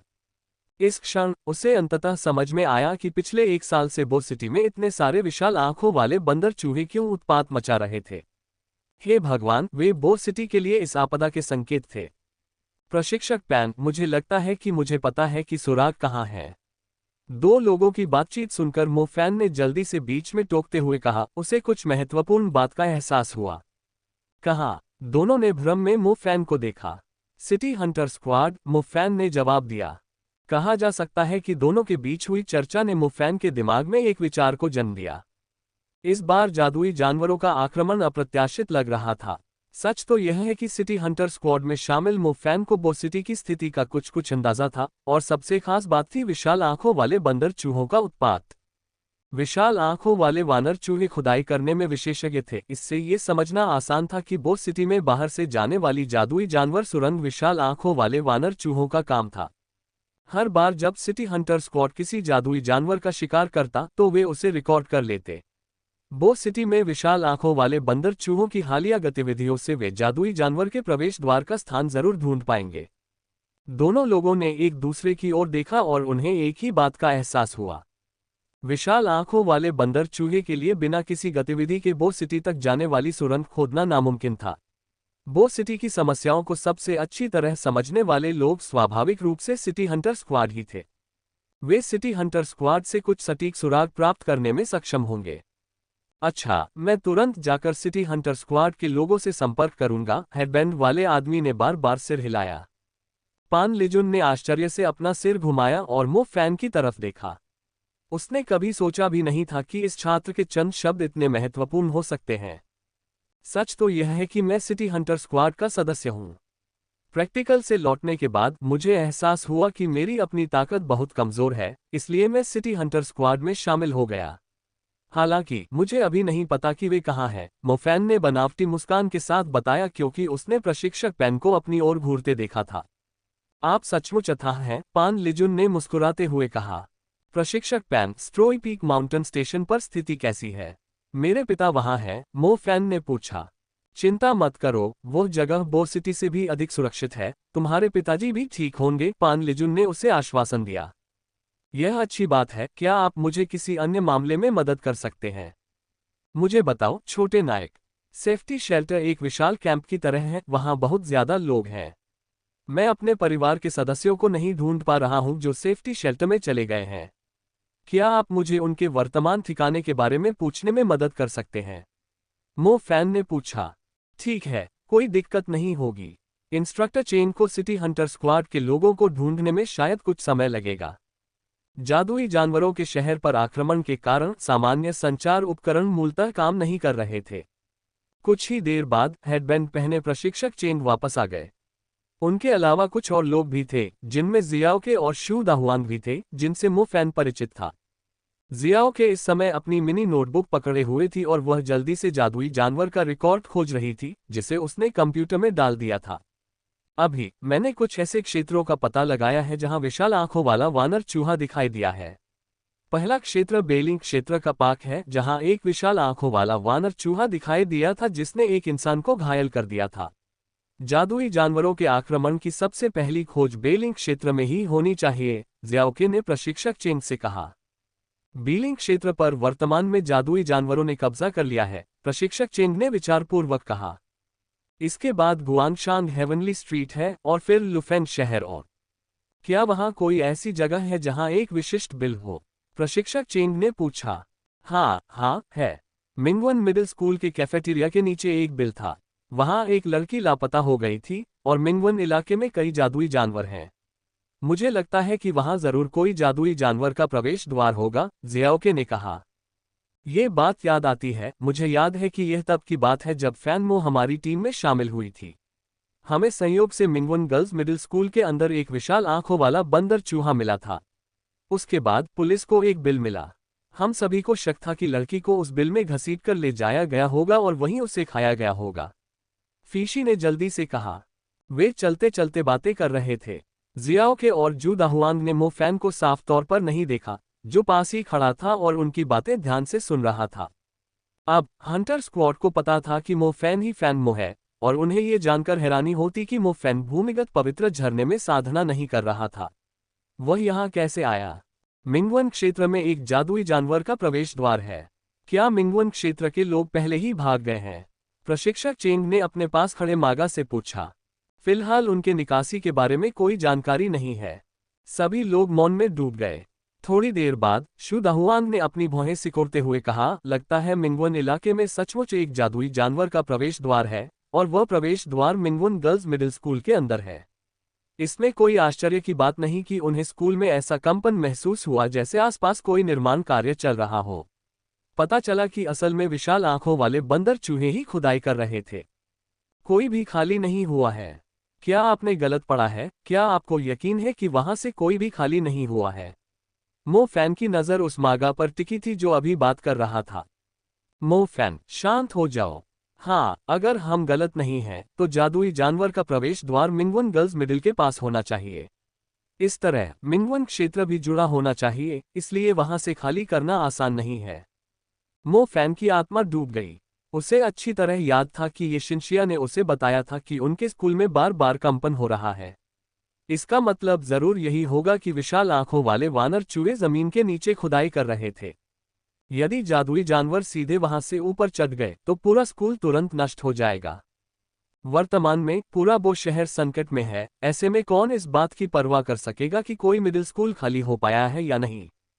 कमांडर चेंग, चूंकि यह अत्यंत महत्वपूर्ण मामला है, इसलिए हम लोगों की एक टुकड़ी भेजेंगे। हमें जादुई जानवर के प्रवेश द्वार को तुरंत नष्ट करना होगा, पान लिजुन ने कहा। चूंकि उन्हें जादुई जानवर वाला प्रवेश द्वार मिल गया था, तो स्वाभाविक रूप से उन्हें तुरंत निकलना ही था। उनके पास बर्बाद करने के लिए बिल्कुल भी समय नहीं था। इस दस्ते में लोगों की संख्या बहुत ज्यादा नहीं हो सकती। हालांकि इन जादुई जानवरों की बुद्धि ज्यादा नहीं है, लेकिन जैसे ही उन्हें पता चलेगा कि उनके प्रवेश द्वार की ओर लोगों का एक बड़ा समूह बढ़ रहा है, हम जरूर बड़ी संख्या में जादुई जानवरों को आकर्षित करेंगे और अपने उद्देश्य को उजागर करेंगे, महिला मागा ने उन सभी से कहा। कमांडर चेंग ने उपस्थित लोगों से नजरें हटाते हुए गंभीर स्वर में कहा, चलो तुरंत लोगों को तैनात करते हैं। कमांडर, हम आपके साथ चलेंगे। सिटी हंटर स्क्वाड के कैप्टन होने के नाते मैं शहर के भीतर जादुई जानवरों से लड़ने में आपसे ज्यादा माहिर हूं, जू दाहुआंग ने कहा। जियाओके ने जू दाहुआंग की ओर देखा। उसे समझ नहीं आ रहा था कि उसे निर्णय लेना चाहिए या नहीं। ठीक है, एक एलीट हंटर स्क्वाड के साथ सफलता की संभावना निश्चित रूप से बहुत बढ़ जाएगी। इस बार का मिशन काफी खतरनाक है, फिर भी सभी को सतर्क रहने की जरूरत है, कमांडर चेंग ने कहा। जब सभी लोग इस पर चर्चा कर रहे थे और जाने की तैयारी कर रहे थे, तभी एक व्यक्ति उनके सामने आ खड़ा हुआ। फैन मो, अरे नहीं रुको, यह मो फैन है, जियाओ के और जू दाहुआंग ने आश्चर्यचकित होकर कहा। संपादकीय टिप्पणी, हाँ, वे थोड़े अंधे हैं और उन्हें ये पता नहीं चल रहा कि वह मागा से बात कर रहा है। मो फैन ने पहले उन दो लोगों की ओर देखा, फिर कमांडर चेंग की ओर जो इस बार मिशन के लिए जिम्मेदार थे। पान लिजुन भी चौंक गई और बोली, मो फैन, मुझे मत बताना कि तुम भी शामिल होना चाहते हो। तुम पहले ही तियान लैन मैजिक हाई के लोगों को निकालने में कामयाब हो चुके हो और ब्लैक वेटिकन की योजनाओं को ध्वस्त कर चुके हो। बेहतर होगा कि तुम सेफ्टी शेल्टर में ही रहो और आराम करो। हम इसका ध्यान रखेंगे। हाँ, आप पहले से ही हमारे बो सिटी के हीरो हैं, इस मिशन की तो बात ही छोड़िए।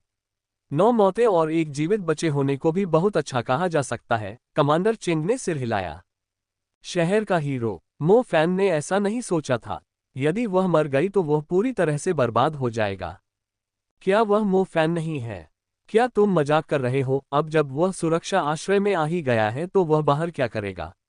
जू मुशेंग शिविर के किनारे आराम कर रहा था जब उसने मो फैन को सुरक्षा आश्रय से निकलते हुए देखा। अरे, मैं अपने जीवन में इस जगह को छोड़ने के बारे में कभी नहीं सोचूंगा। हाँ, मो फैन बहुत साहसी है। छात्रों के लिए सुरक्षा आश्रयों का दूसरा किनारा एक ऐसा दुर्स्वप्न था जिसे वे कभी नहीं भूल पाएंगे। बड़ी मुश्किलों के बाद वे आखिरकार इस जगह पहुंचे थे। लोग चाहे कुछ भी कहें, वे बाहर एक कदम भी नहीं रखेंगे। वे ये समझने में असमर्थ थे कि आखिर मो फैन को एक बार फिर सुरक्षा घेरे से बाहर निकलने का साहस किसने दिया। योजक चिन्ह, योजक चिन्ह, योजक चिन्ह। सच तो ये था कि मो फैन ने भी सोचा था कि सेफ्टी शेल्टर पहुंचने के बाद वो बाहर एक कदम भी नहीं रखेगा। आखिरकार अपनी जान के आगे तो कुछ भी उसके सिर पर आ सकता है, तो फिर वो लोगों को बचाने की इतनी जिद कैसे कर सकता है। अफसोस की बात है कि उसे लगा कि वह योग्य नहीं है। वह उस मुकाम तक नहीं पहुंच पाया जहां शू दाहुआंग था। हालांकि उसके मन में वो लड़की तैर रही थी जो चल नहीं सकती थी और सबसे ज्यादा जादुई जानवरों वाले इलाके में भटक रही थी। उसकी निर्मल आंखें भय और लाचारी से भरी थीं और झांग यंगलू की तरह एक तड़प के साथ इस दुनिया को छोड़ रही थी और उसे पता नहीं था कि क्या हुआ था। बहुत से लोग सोचते हैं कि समाज में उनकी भूमिका नगण्य है और वे उच्च सिद्धांतों वाले मामलों में कुछ भी करने में असमर्थ हैं। वे इस बात पर प्रशंसा में आहें भी भरते हैं कि ऐसे लोग भी हैं जो अपनी जान की परवाह किए बिना काम करते हैं। असल में उनके दिल में ऐसी कई बातें हैं जो पहले ही दूसरों से बढ़कर हैं। उन्हें यह एहसास नहीं होता कि संकट के समय में तुरंत निर्णय लेना एक तरह की सहज प्रवृत्ति है, और उस कदम का उनके जीवन पर कोई असर पड़ेगा या नहीं, इस बारे में उन्हें जरा भी संदेह नहीं होता। वर्तमान मो फैन भी ऐसा ही था। उसने कभी सोचा ही नहीं कि उसे सुरक्षा आश्रय से बाहर जाना चाहिए या नहीं। उसका मन पहले से ही इस डरावने विचार से घिरा हुआ था। उसके शरीर के सभी अणु उसे कह रहे थे कि शिनशिया पर ऐसी विपत्ति न आने दे। इस प्रकार जब दस्ता मो फैन को निश्चितता से बता रहा था कि जिस लड़की को वह ढूंढ रहा था उसकी शायद मृत्यु हो चुकी है और उसका बाहर जाना भी व्यर्थ है, तब भी मो फैन ने दृढ़ निश्चय के साथ दस्ते के साथ मिंगवन क्षेत्र जाने का निश्चय किया। भले ही इस आपदा में उसके मिलने की संभावना बहुत कम थी, भले ही उसके जीवित होने की आशा अनिश्चित थी। योजक चिन्ह योजक चिन्ह योजक चिन्ह। जू दाहुआन को बो शहर की संपूर्णता की पर्याप्त समझ है और उन्हें अपना मार्गदर्शक बनाकर वे कई अनावश्यक असुविधाओं से बच सकेंगे। अंत में हंटर स्क्वाड के जल जादूगर ने उनके पीछे जाने का फैसला नहीं किया।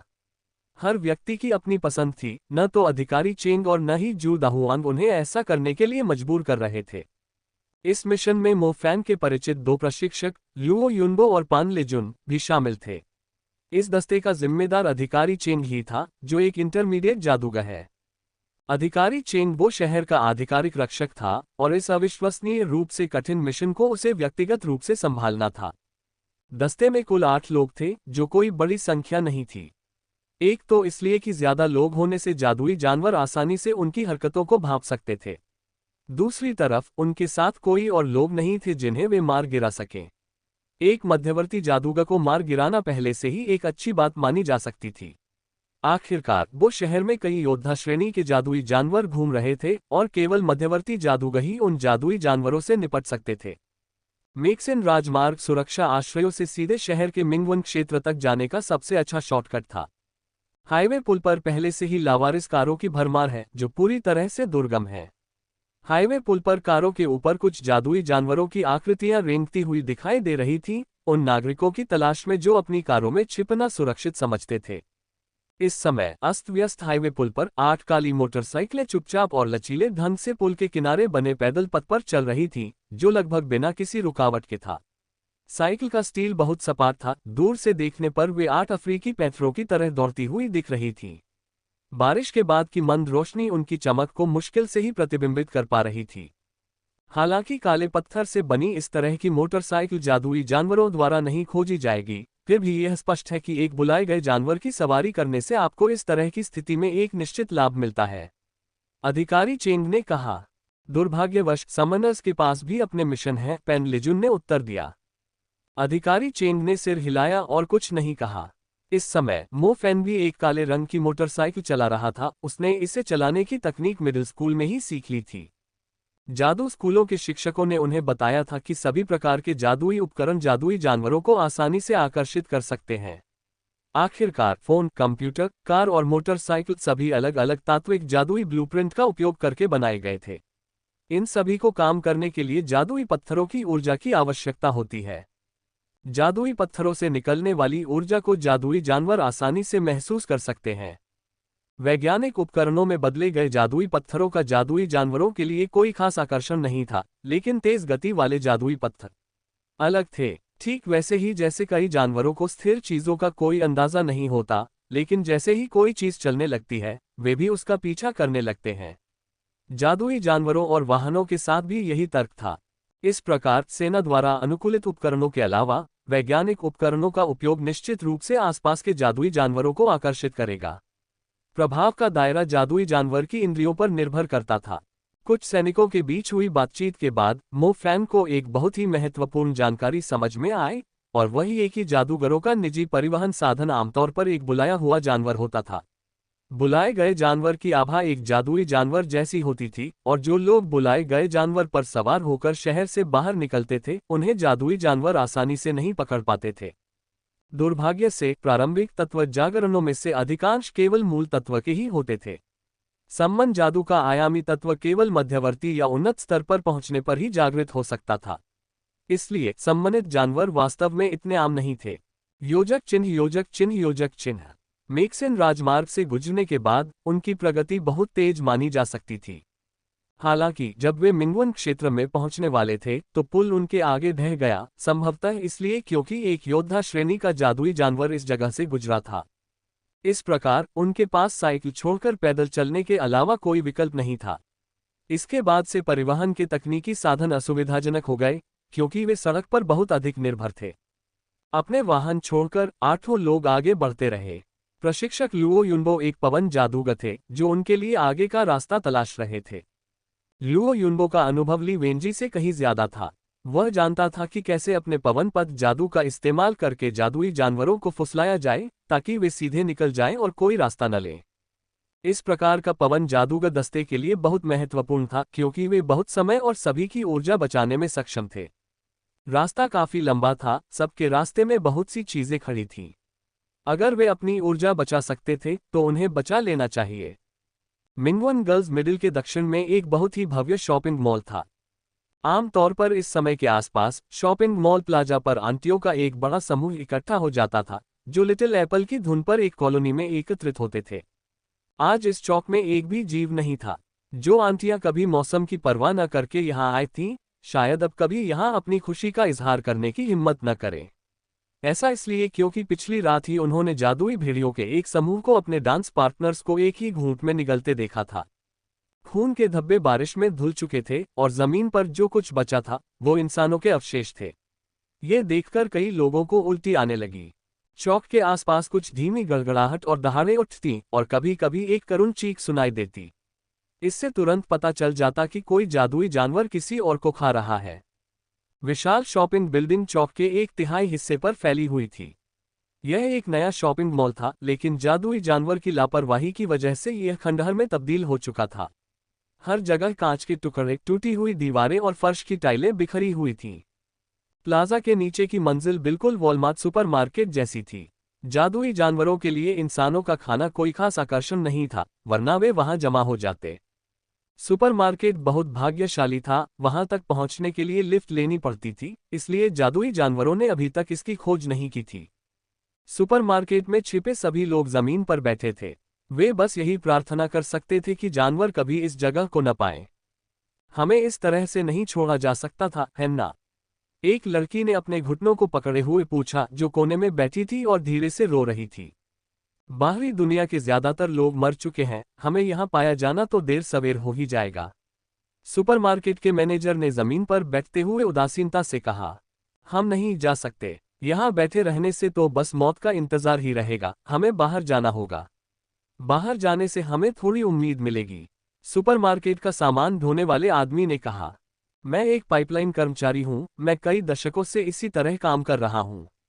मेरे पीछे भूमिगत सीवर तक आओ और तुम्हें कोई जादुई जानवर नहीं मिलेगा, नीली वर्दी पहने एक दुबले पतले अधेड़ आदमी ने कहा। जब सब लोगों ने उस आदमी की बात सुनी तो उनकी आंखें चमकने लगीं।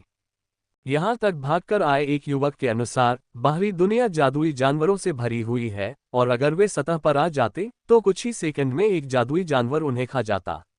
अगर वे भूमिगत सीवर का इस्तेमाल करते तो वे मिंगवन इलाके से आसानी से सुरक्षा आश्रयों तक पहुंच सकते थे। अगर शहर के नालों से वाकिफ कोई कर्मचारी मौजूद होता तो वे रास्ता भटकने से बच जाते। चलो जल्दी से चलते हैं, मैं इस जगह पर नहीं रहना चाहता। हाँ, रक्त चेतावनी के तहत समय पर सुरक्षा आश्रयों में नहीं पहुंचने का मतलब मूल रूप से बचने की कोई उम्मीद नहीं है। जाओ, जल्दी करो और जाओ। देर सवेर यह जगह किसी जादुई जानवर को मिल ही जाएगी। सुपरमार्केट में लगभग 15 लोग थे। जब उन्होंने सुना कि कोई पाइपलाइन कर्मचारी उन्हें बाहर निकाल सकता है तो उनकी आंखें बचने की उम्मीद से चमक उठी। खुशकिस्मती से सुपरमार्केट का सीधा सीवर में प्रवेश द्वार था। इस तरह उन्हें आखिरकार सुरक्षा आश्रयों तक पहुंचने की उम्मीद मिल गई। सभी ने जल्दी से अपना सामान बांध लिया और पाइपलाइन कर्मचारी के पीछे पीछे भूमिगत सीवर की ओर चल पड़े। रुको, सब लोग रुको। क्या कोई आकर मदद कर सकता है? एक लड़की व्हीलचेयर पर बैठी है, शायद वो चल नहीं सकती। एक छोटी सी लड़की ने जल्दी से वहां से जाने वाले लोगों की तरफ देखते हुए कहा, क्या तुम पागल हो गए हो? ऐसी स्थिति में किसके पास उसकी परवाह करने का समय है? हाँ, तुम व्हीलचेयर लेकर भूमिगत सीवर से नहीं गुजर सकती। छोटी बच्ची, जल्दी करो और हमारे साथ चलो, सुपरमार्केट के मोटे मैनेजर ने कहा। पाइपलाइन कर्मचारी आगे चल रहा था और अन्य लोग पाइपलाइन कर्मचारी के पीछे चलते हुए ऐसे व्यवहार कर रहे थे जैसे उन्होंने कुछ सुना ही न हो। तो क्या कोई उसे ले जा सकता है? मैं आपसे विनती करती हूँ, उसे पीछे मत छोड़ना, मैं आप सभी से विनती करती हूँ। छोटी सी लड़की लगभग रो पड़ी जब उसने देखा कि लोग काफी दूर जा चुके हैं। इस समय उसे समझ नहीं आ रहा था कि क्या करे। हालांकि कुछ लोगों ने मुड़कर व्हीलचेयर पर बैठी लड़की को देखा, लेकिन उनके चेहरे पर मदद की चाहत साफ दिखाई दी। दुर्भाग्य से उन्होंने फिर भी मदद नहीं की। यह अनुमान लगाना मुश्किल था कि उनके साथ क्या होगा। अगर उन्हें भूमिगत सीवर में कोई जादुई जानवर मिल जाए और अगर उनके गर्भ में कोई लड़की हो तो वे भाग नहीं पाएंगे। उनमें से एक महिला ने फुसफुसाते हुए कहा, हमें शायद ऐसा नहीं करना चाहिए, वह लड़की दयनीय लग रही है। ऐसा न करने से क्या होगा, वो तो चल ही नहीं सकती, हमें क्या दोष। अगर तुम्हें उस पर दया आती है तो तुम जाकर उसे उठा सकते हो, मुझे दोष मत दो कि मैंने तुम्हें चेतावनी नहीं दी। जमीन के नीचे कई पाइप हैं जहां तुम्हें रेंगना पड़ेगा और सीढ़ियां हैं जहां तुम्हें तब तक चढ़ना पड़ेगा जब तक तुम्हारे पैर काम न करने लगे। अगर वो हमारे साथ आती तो सेफ्टी शेल्टर तक पहुंचने में 2 दिन से ज्यादा लग जाते, पाइपलाइन कर्मचारी ने कहा। जादुई जानवर जरूरी नहीं कि सुपरमार्केट की खोज कर ले, वह यहाँ रह सकती है और किसी के द्वारा उसे बचाए जाने का इंतजार कर सकती है। जब सभी ने बचाए जाने की प्रतीक्षा के शब्द सुने तो उनके मुंह के कोने पीछे हट गए। रक्त चेतावनी के तहत बचाव की कोई संभावना नहीं थी।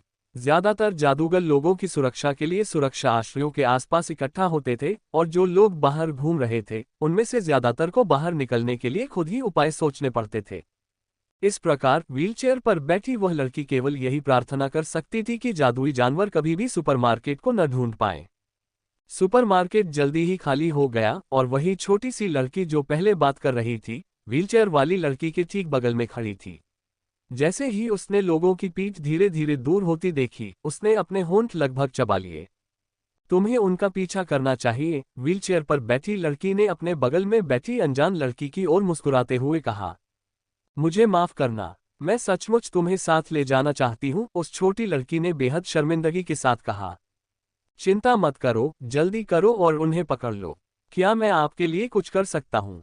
व्हीलचेयर पर बैठी लड़की को ऐसा लग रहा था जैसे उसने कुछ सोचा हो। फिर उसने जल्दी से अपना कंगन उतारा और उसे उस छोटी लड़की को देते हुए कहा, अगर आप सुरक्षा आश्रयों तक पहुंचती हैं तो कृपया इसे मेरे परिवार को दे दीजिए।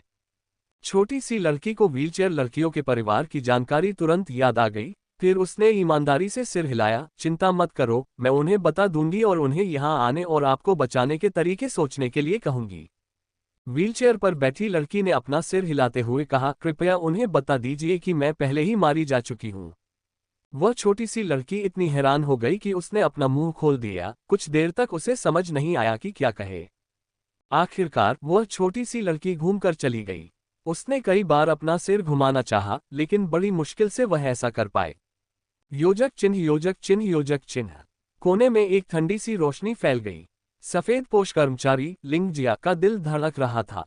उसने सोचा था कि उनमें से कोई आदमी होगा जो लड़की को उठाकर ले जाने को तैयार होगा, लेकिन आखिरकार वे सब जल्दी से वहां से चले गए।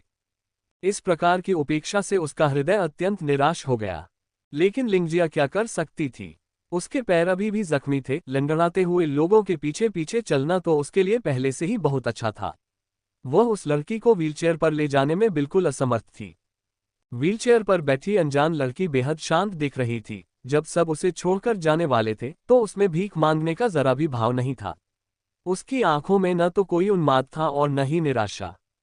मैं माफी चाहता हूँ, माफी चाहता हूँ। लिंगजिया के होंठ खुले हुए थे। अंत में वह केवल लगातार माफी मांग सकती थी और उन लोगों की ओर दौड़ सकती थी जो चले गए थे। जल्द ही पूरा सुपरमार्केट पूरी तरह से खाली हो गया। पीछे रह गई एक साधारण और सुविधाजनक व्हीलचेयर और हरे रंग की रेशमी स्कर्ट पहने एक लड़की।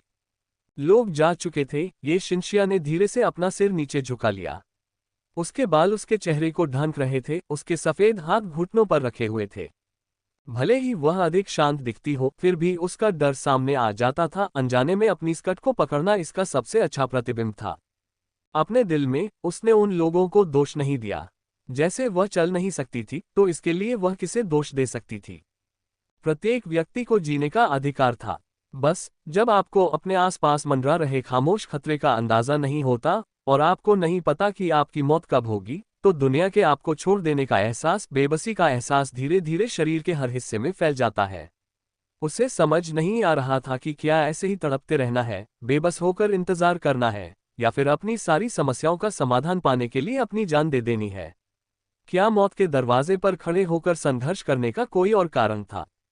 जैसे उसने कोई निर्णय ले लिया हो, वह धीरे धीरे व्हीलचेयर को धकेलते हुए रसोई के बर्तनों वाले क्षेत्र की ओर बढ़ी। वह व्हीलचेयर से उठ खड़ी हुई और उसने एक तेज फल काटने वाला चाकू पकड़ लिया। वह खड़ी होकर कुछ कदम जोर से चल पाती थी, बस उसके कमजोर पैर जल्दी ही उसके पूरे शरीर को थका देते थे। जब वह एक बार फिर व्हीलचेयर पर बैठी तो उसने धीरे धीरे अपनी व्हीलचेयर को वापस उसके मूल स्थान पर धकेल दिया। योजक चिन्ह, योजक चिन्ह, योजक चिन्ह। ये शिनशिया की हरकतें कार्यकर्ता लिंगजिया की आंखों ने देखीं, और एक बार फिर उसके दिल में अपराध बोध छा गया। यदि इस सुपरमार्केट की खोज जादुई जानवरों द्वारा की गई होती तो व्हीलचेयर पर बैठी लड़की संभवतः अपनी जान दे देती। लिंगजिया ने गहरी सांस ली, लेकिन अंत में उसने दरवाजा बंद कर दिया। वहां पहले से ही एक और दस्ता है जिसने एक जादुई जानवर के प्रवेश द्वार की खोज की है, और वे इसे सफलतापूर्वक नष्ट करने में सक्षम थे। अधिकारी चेंग ने सभी से गंभीरता से बात करते हुए किनारे से बाहर निकल गए। क्या हमें इस पर खुश नहीं होना चाहिए? जू दाहुआन तुरंत मुस्कुराया। अधिकारी चेंग ने फुसफुसाते हुए कहा, दस्ते का भी पूरी तरह सफाया हो गया, एक भी व्यक्ति जीवित नहीं बचा। जू दाहुआन के चेहरे पर मुस्कान तुरंत गायब हो गई। बाकी लोगों ने आश्चर्य से अपना मुंह खोल दिया, अब उन्हें किसी प्रकार का उत्साह महसूस नहीं हो रहा था। जादुई जानवर के प्रवेश द्वार पर जादुई जानवरों का एक समूह जरूर होगा। हो सकता है कि उस जगह में घुसना आसान रहा हो, लेकिन एक बार प्रवेश द्वार नष्ट हो जाने के बाद दस्ता पल भर में जादुई जानवरों के समूहों से घिर जाएगा। वास्तव में जब वे सदस्यों की छंटनी कर रहे थे तो अधिकारी चेंग ने सभी को स्पष्ट रूप से बताया था कि इस बार का मिशन संभवतः ऐसा होगा जहां आप जा तो सकते हैं, लेकिन कभी वापस नहीं लौटेंगे। अधिकारी चेंग ने कहा, चलिए आगे बढ़ते रहें, हमें मिंगवन गर्ल्स मिडिल से ज्यादा दूर नहीं होना चाहिए। हम इस पुराने घर से गुजरने के बाद एक स्टूडेंट स्ट्रीट है। स्टूडेंट स्ट्रीट से गुजरने के बाद हमें गर्ल्स मिडिल स्कूल का गेट दिखाई देगा। उस समय की रिपोर्ट में कहा गया था कि उनके कैफेटेरिया से कंपन आ रहे थे, इसलिए जादुई जानवर का प्रवेश द्वार संभवतः उनके कैफेटेरिया के नीचे है, शू दाहुआंग ने उन्हें बताया। सभी ने सहमति में सिर हिलाया और शू दाहुआंग द्वारा चुने गए मार्ग का अनुसरण किया। रास्ते में उन्हें कुछ परेशान करने वाले जादुई जानवरों का सामना करना पड़ा। हालांकि अधिकारी चेंग ने उनसे तुरंत निपट लिया। एक मध्यवर्ती जादूगर मिनियन श्रेणी के जादुई जानवरों को तुरंत मारने में सक्षम था, और इसलिए वे अपेक्षाकृत तेजी से आगे बढ़े। बचाओ, मुझे बचाओ, मुझे बचाओ। जैसे ही वे आगे बढ़ने वाले थे, अचानक उनके सामने से एक चीखने की आवाज सुनाई दी। जब जू दाहुआन कार्रवाई करने ही वाला था तो अधिकारी चेंग तुरंत उसे रोकने के लिए उसके सामने खड़ा हो गया। जू दाहुआन का चेहरा उलझन से भर गया था। जैसे ही वह अपना मुंह खोलने ही वाला था, ऑफिसर चेंग ने ठंडे स्वर में कहा, मैंने तो पहले ही कह दिया था जब हम निकले थे, हमारा मिशन जादुई जानवरों के प्रवेश द्वार को नष्ट करना है। अगर रास्ते में हमें कोई जान पहचान वाला मिल भी जाए तो भी हम उसकी मदद नहीं कर सकते। मो फैन के अलावा जो अपने रिश्तेदार को बचाने आया है, मुझे उम्मीद है कि बाकी लोग भी समझेंगे कि वे यहाँ क्या करने आए हैं। सभी लोग एक क्षण के लिए मौन हो गए। वे सभी युद्ध जादूगर थे और आदेशों का पालन करना उनका कर्तव्य था। इसलिए अगर उनके आगे कोने के दाईं ओर की गली से भी दयनीय चीखें आ रही हों तो भी वे बस अपने होंठ काट सकते थे और वहीं खड़े रह सकते थे। मो फैन अभी भी हैरान था। हालांकि इस पर ध्यानपूर्वक विचार करने के बाद उन्हें इस अमानवीय निर्णय के पीछे का कारण समझ में आ गया। अगर उन्हें रास्ते में लोगों को बचाना होता तो ये दस्ता एक बचाव दल बन जाता। इतने सारे लोगों का बोझ होने के कारण जादुई जानवर के प्रवेश द्वार पर हमला करना उनके लिए नामुमकिन था। जादुई जानवरों के आसपास एक मिनट भी ज्यादा रुकने पर उनके 10 लोगों के दस्ते की जान जा सकती थी। उन्हें यही विकल्प चुनना था, भले ही सामने खड़े लोगों की तरफ हाथ बढ़ाने से ही उनकी जान बच जाती, फिर भी वे ऐसा नहीं कर सकते थे। 2 मिनट बीत जाने के बाद दयनीय चीखें अंततः गायब हो गईं। कुछ मिनट बाद प्रशिक्षक लुओ युनबो दस्ते में वापस आए और अधिकारी चेंग से कहा, जादुई जानवर चले गए हैं, हम आगे बढ़ सकते हैं। लुओ युनबो ने उन लोगों को मरते हुए खुद देखा था और इस वक्त उसकी हालत बहुत खराब थी। अगर वो मिशन न होता तो वो जरूर जाकर उन्हें बचा लेता। योजक चिन्ह, योजक चिन्ह, योजक चिन्ह, योजक चिन्ह, योजक चिन्ह, योजक चिन्ह। उनके सामने एक सड़क थी जो काफी खुली हुई लग रही थी और पूरी सड़क गाड़ियों से खाली थी। हालांकि डामर पर कुछ लाशें पड़ी थीं जो अभी भी भयानक रूप से खून से लथपथ थीं। उन्हें मरे हुए ज्यादा समय नहीं हुआ था। जैसे ही वे कुछ कदम आगे बढ़े, सड़क पर पड़ा एक मोटे आदमी का शरीर, जिससे बदबू आ रही थी, अचानक हिल गया। ऐसा लग रहा था कि वह अभी मरा नहीं है, और अपनी आंखें पूरी तरह खोलकर उसने बड़ी कोशिश से अपना सिर उठाया और दस्ते की ओर देखा। उसकी आंखें क्रोध और संदेह से भरी थीं। जब वह अपने शरीर से खून टपकाते हुए रेंग रहा था, तो उसने एक इमारत पर लगे शीशे के प्रतिबिंबों में जादूगरों के इस समूह को स्पष्ट रूप से देखा था। वह ठीक पहले इन जादूगरों पर चिल्ला रहा था कि आओ और उसे बचाओ। हालांकि जब जादुई जानवरों ने उसके पैर काट डाले तो इन लोगों ने कोई कार्रवाई नहीं की। जब उसके निचले शरीर को जादुई जानवरों ने लगभग पूरी तरह निगल लिया, तब भी ये निर्दयी जादूगर बेपरवाह बने रहे। जब वे बैटलमैज उसके शरीर के पास से गुजरे तो उसने अपनी आखिरी ताकत लगाकर उनमें से एक का पैर पकड़ लिया। वह पूछना चाहता था, वह इन बदमाश बैटलमैज से सख्ती से पूछना चाहता था कि वे सबको मरते हुए क्यों देखते रहे। पान लिजुन धीरे धीरे रुकी। उसने उस मोटे आदमी को देखा जो उसे अपनी आखिरी सांसों से जकड़े हुए था। उसकी आंखों में जरा भी भावना नहीं थी। अगले ही पल वह फिर आगे चलने लगी। सभी ने उस अत्यंत दुखी व्यक्ति की ओर अधिक ध्यान नहीं दिया और जल्दी से आगे बढ़ गए। कुछ ही कदम आगे बढ़ने पर उन्हें और भी लाशें दिखाई दी जो इतनी बुरी तरह क्षत विक्षत हो चुकी थी कि पहचानना मुश्किल था। सड़क के मध्य तक जाने के बाद बैटलमैजेस, जिन्होंने मरने वालों की मूक आलोचना को सहन किया था, ने भूमिगत सुरंग के मुहाने पर एक महिला की लाश देखी, जिसका गला एक विशाल आंखों वाले बंदर चूहे ने फाड़ दिया था। वे शायद भूमिगत सीवर का उपयोग करके भागना चाहते थे, लेकिन फिर लुओ युनबो की आवाज धीमी थी। भूमिगत सीवर विशाल आंखों वाले बंदर चूहों की मांद है, उन्होंने अपने विनाश का रास्ता चुना। जू दाहुआंग ने असहाय होकर अपना सिर हिलाया। जिस रास्ते पर उन्हें नहीं चलना चाहिए था, वह वास्तव में सीवर था। जादुई जानवरों ने शहर के सभी स्थानों में फैलने के लिए भूमिगत दुनिया का उपयोग किया था। अधिकारी चेंग ने बिना किसी भावना के कहा, चलो चलें, अगर हम इस प्रवेश द्वार को नष्ट नहीं करेंगे तो और अधिक लोग मरेंगे। बाकी लोगों ने सिर हिलाया। जब मो फैन आगे बढ़ने ही वाले थे तो उनकी गति अचानक रुक गई। उसकी नज़र दरवाजे के पास खड़ी लड़की की कलाई पर टिकी थी। उसने इस लड़की को पहले कभी नहीं देखा था, हालांकि उसने जो कंगन पहना था उससे वह अच्छी तरह वाकिफ था। यह एक DIY ब्रेसलेट था जो उसने ये शिनशिया के लिए उसके 16वें जन्मदिन पर स्टूडेंट स्ट्रीट से खरीदा था। उन्होंने इस अनोखे ब्रेसलेट को बनाने के लिए अलग अलग मनके चुने थे और उनमें से एक बदसूरत काला मनका भी था जिसे उसने खुद बड़ी धूमधाम से उसमें जड़वाया था। दूसरे लड़के और लड़कियां आधा आधा कंगन पिरोते थे। मो फैन जैसे लापरवाह इंसान ने एक बेमेल काले मनके को पिरोने में बहुत समय बर्बाद कर दिया था, मानो इस खूबसूरत DIY कंगन को चूहे ने गंदा कर दिया हो। फिर भी शिनशिया इसे रोज खुशी खुशी पहनती थी। इस तरह का कंगन सड़कों पर हर जगह था, लेकिन उसने जो काला मनका पिरोया था वह आसानी से पहचाना जा सकता था। ये निश्चित रूप से वही DIY कंगन था जिसे उसने और ये शिनशिया ने मिलकर सहयोग करके सफलतापूर्वक पूरा किया था। लेकिन यह एक अनजान लड़की के हाथ में क्यों था? मो फैन, क्या तुम ठीक हो? समूह के सामने पान लिजुन ने मुड़कर उसकी ओर देखा। लगता है मुझे कोई सुराग मिल गया है। इस लड़की ने मेरी बहन का ब्रेसलेट पहना हुआ है। मो फैन ने लड़की की कलाई से ब्रेसलेट उतारा। गौर से देखने पर उसने इसकी पुष्टि की। मृत मोटे आदमी की पीठ पर वॉलमार्ट का लोगो है। ये लोग वॉलमार्ट के पास के भूमिगत सीवरों से भागकर यहाँ आए होंगे। संभवतः उन्हें बीच रास्ते में विशालकाय आंखों वाले बंदर चूहों ने पाया होगा, इसलिए उन्होंने सतह पर भागने की कोशिश की, पैन लिजुन ने कहा। मो फैन ने सीवर के दरवाजे की तरफ देखा और वहां नीचे सचमुच 2 और लाशें पड़ी थीं। इसके अलावा उनके शरीर पर सीवेज की बदबू देखकर वह अंदाजा लगा सका कि वे सीवर से ही आई थीं। इस क्षेत्र के आसपास मिंगवन शॉपिंग मॉल के नीचे केवल एक वॉलमार्ट सुपरमार्केट होना चाहिए। जू दाहुआंग इस क्षेत्र से बहुत परिचित था और उसने तुरंत मो फैन से यह कहा। पहले की तलाश भूसे के ढेर में सुई ढूंढने जैसी थी। किसने सोचा था कि स्वर्ग उस पर इतना मेहरबान होगा और उसे कुछ सुराग ढूंढने की इजाजत देगा।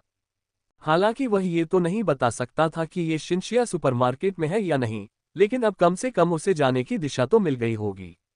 कम से कम वह बिना सिर वाली घरेलू मक्खी की तरह इधर उधर नहीं देख रहा था। मो फैन ने सिर हिलाया, मैं समझ गया। तो फिर हम आपको शुभकामनाएं देते हैं। अधिकारी चेंग ने इसके बाद कुछ नहीं कहा क्योंकि टीम आगे बढ़ती रही। मेरी शुभकामना है कि भाग्य तुम्हारा साथ दे।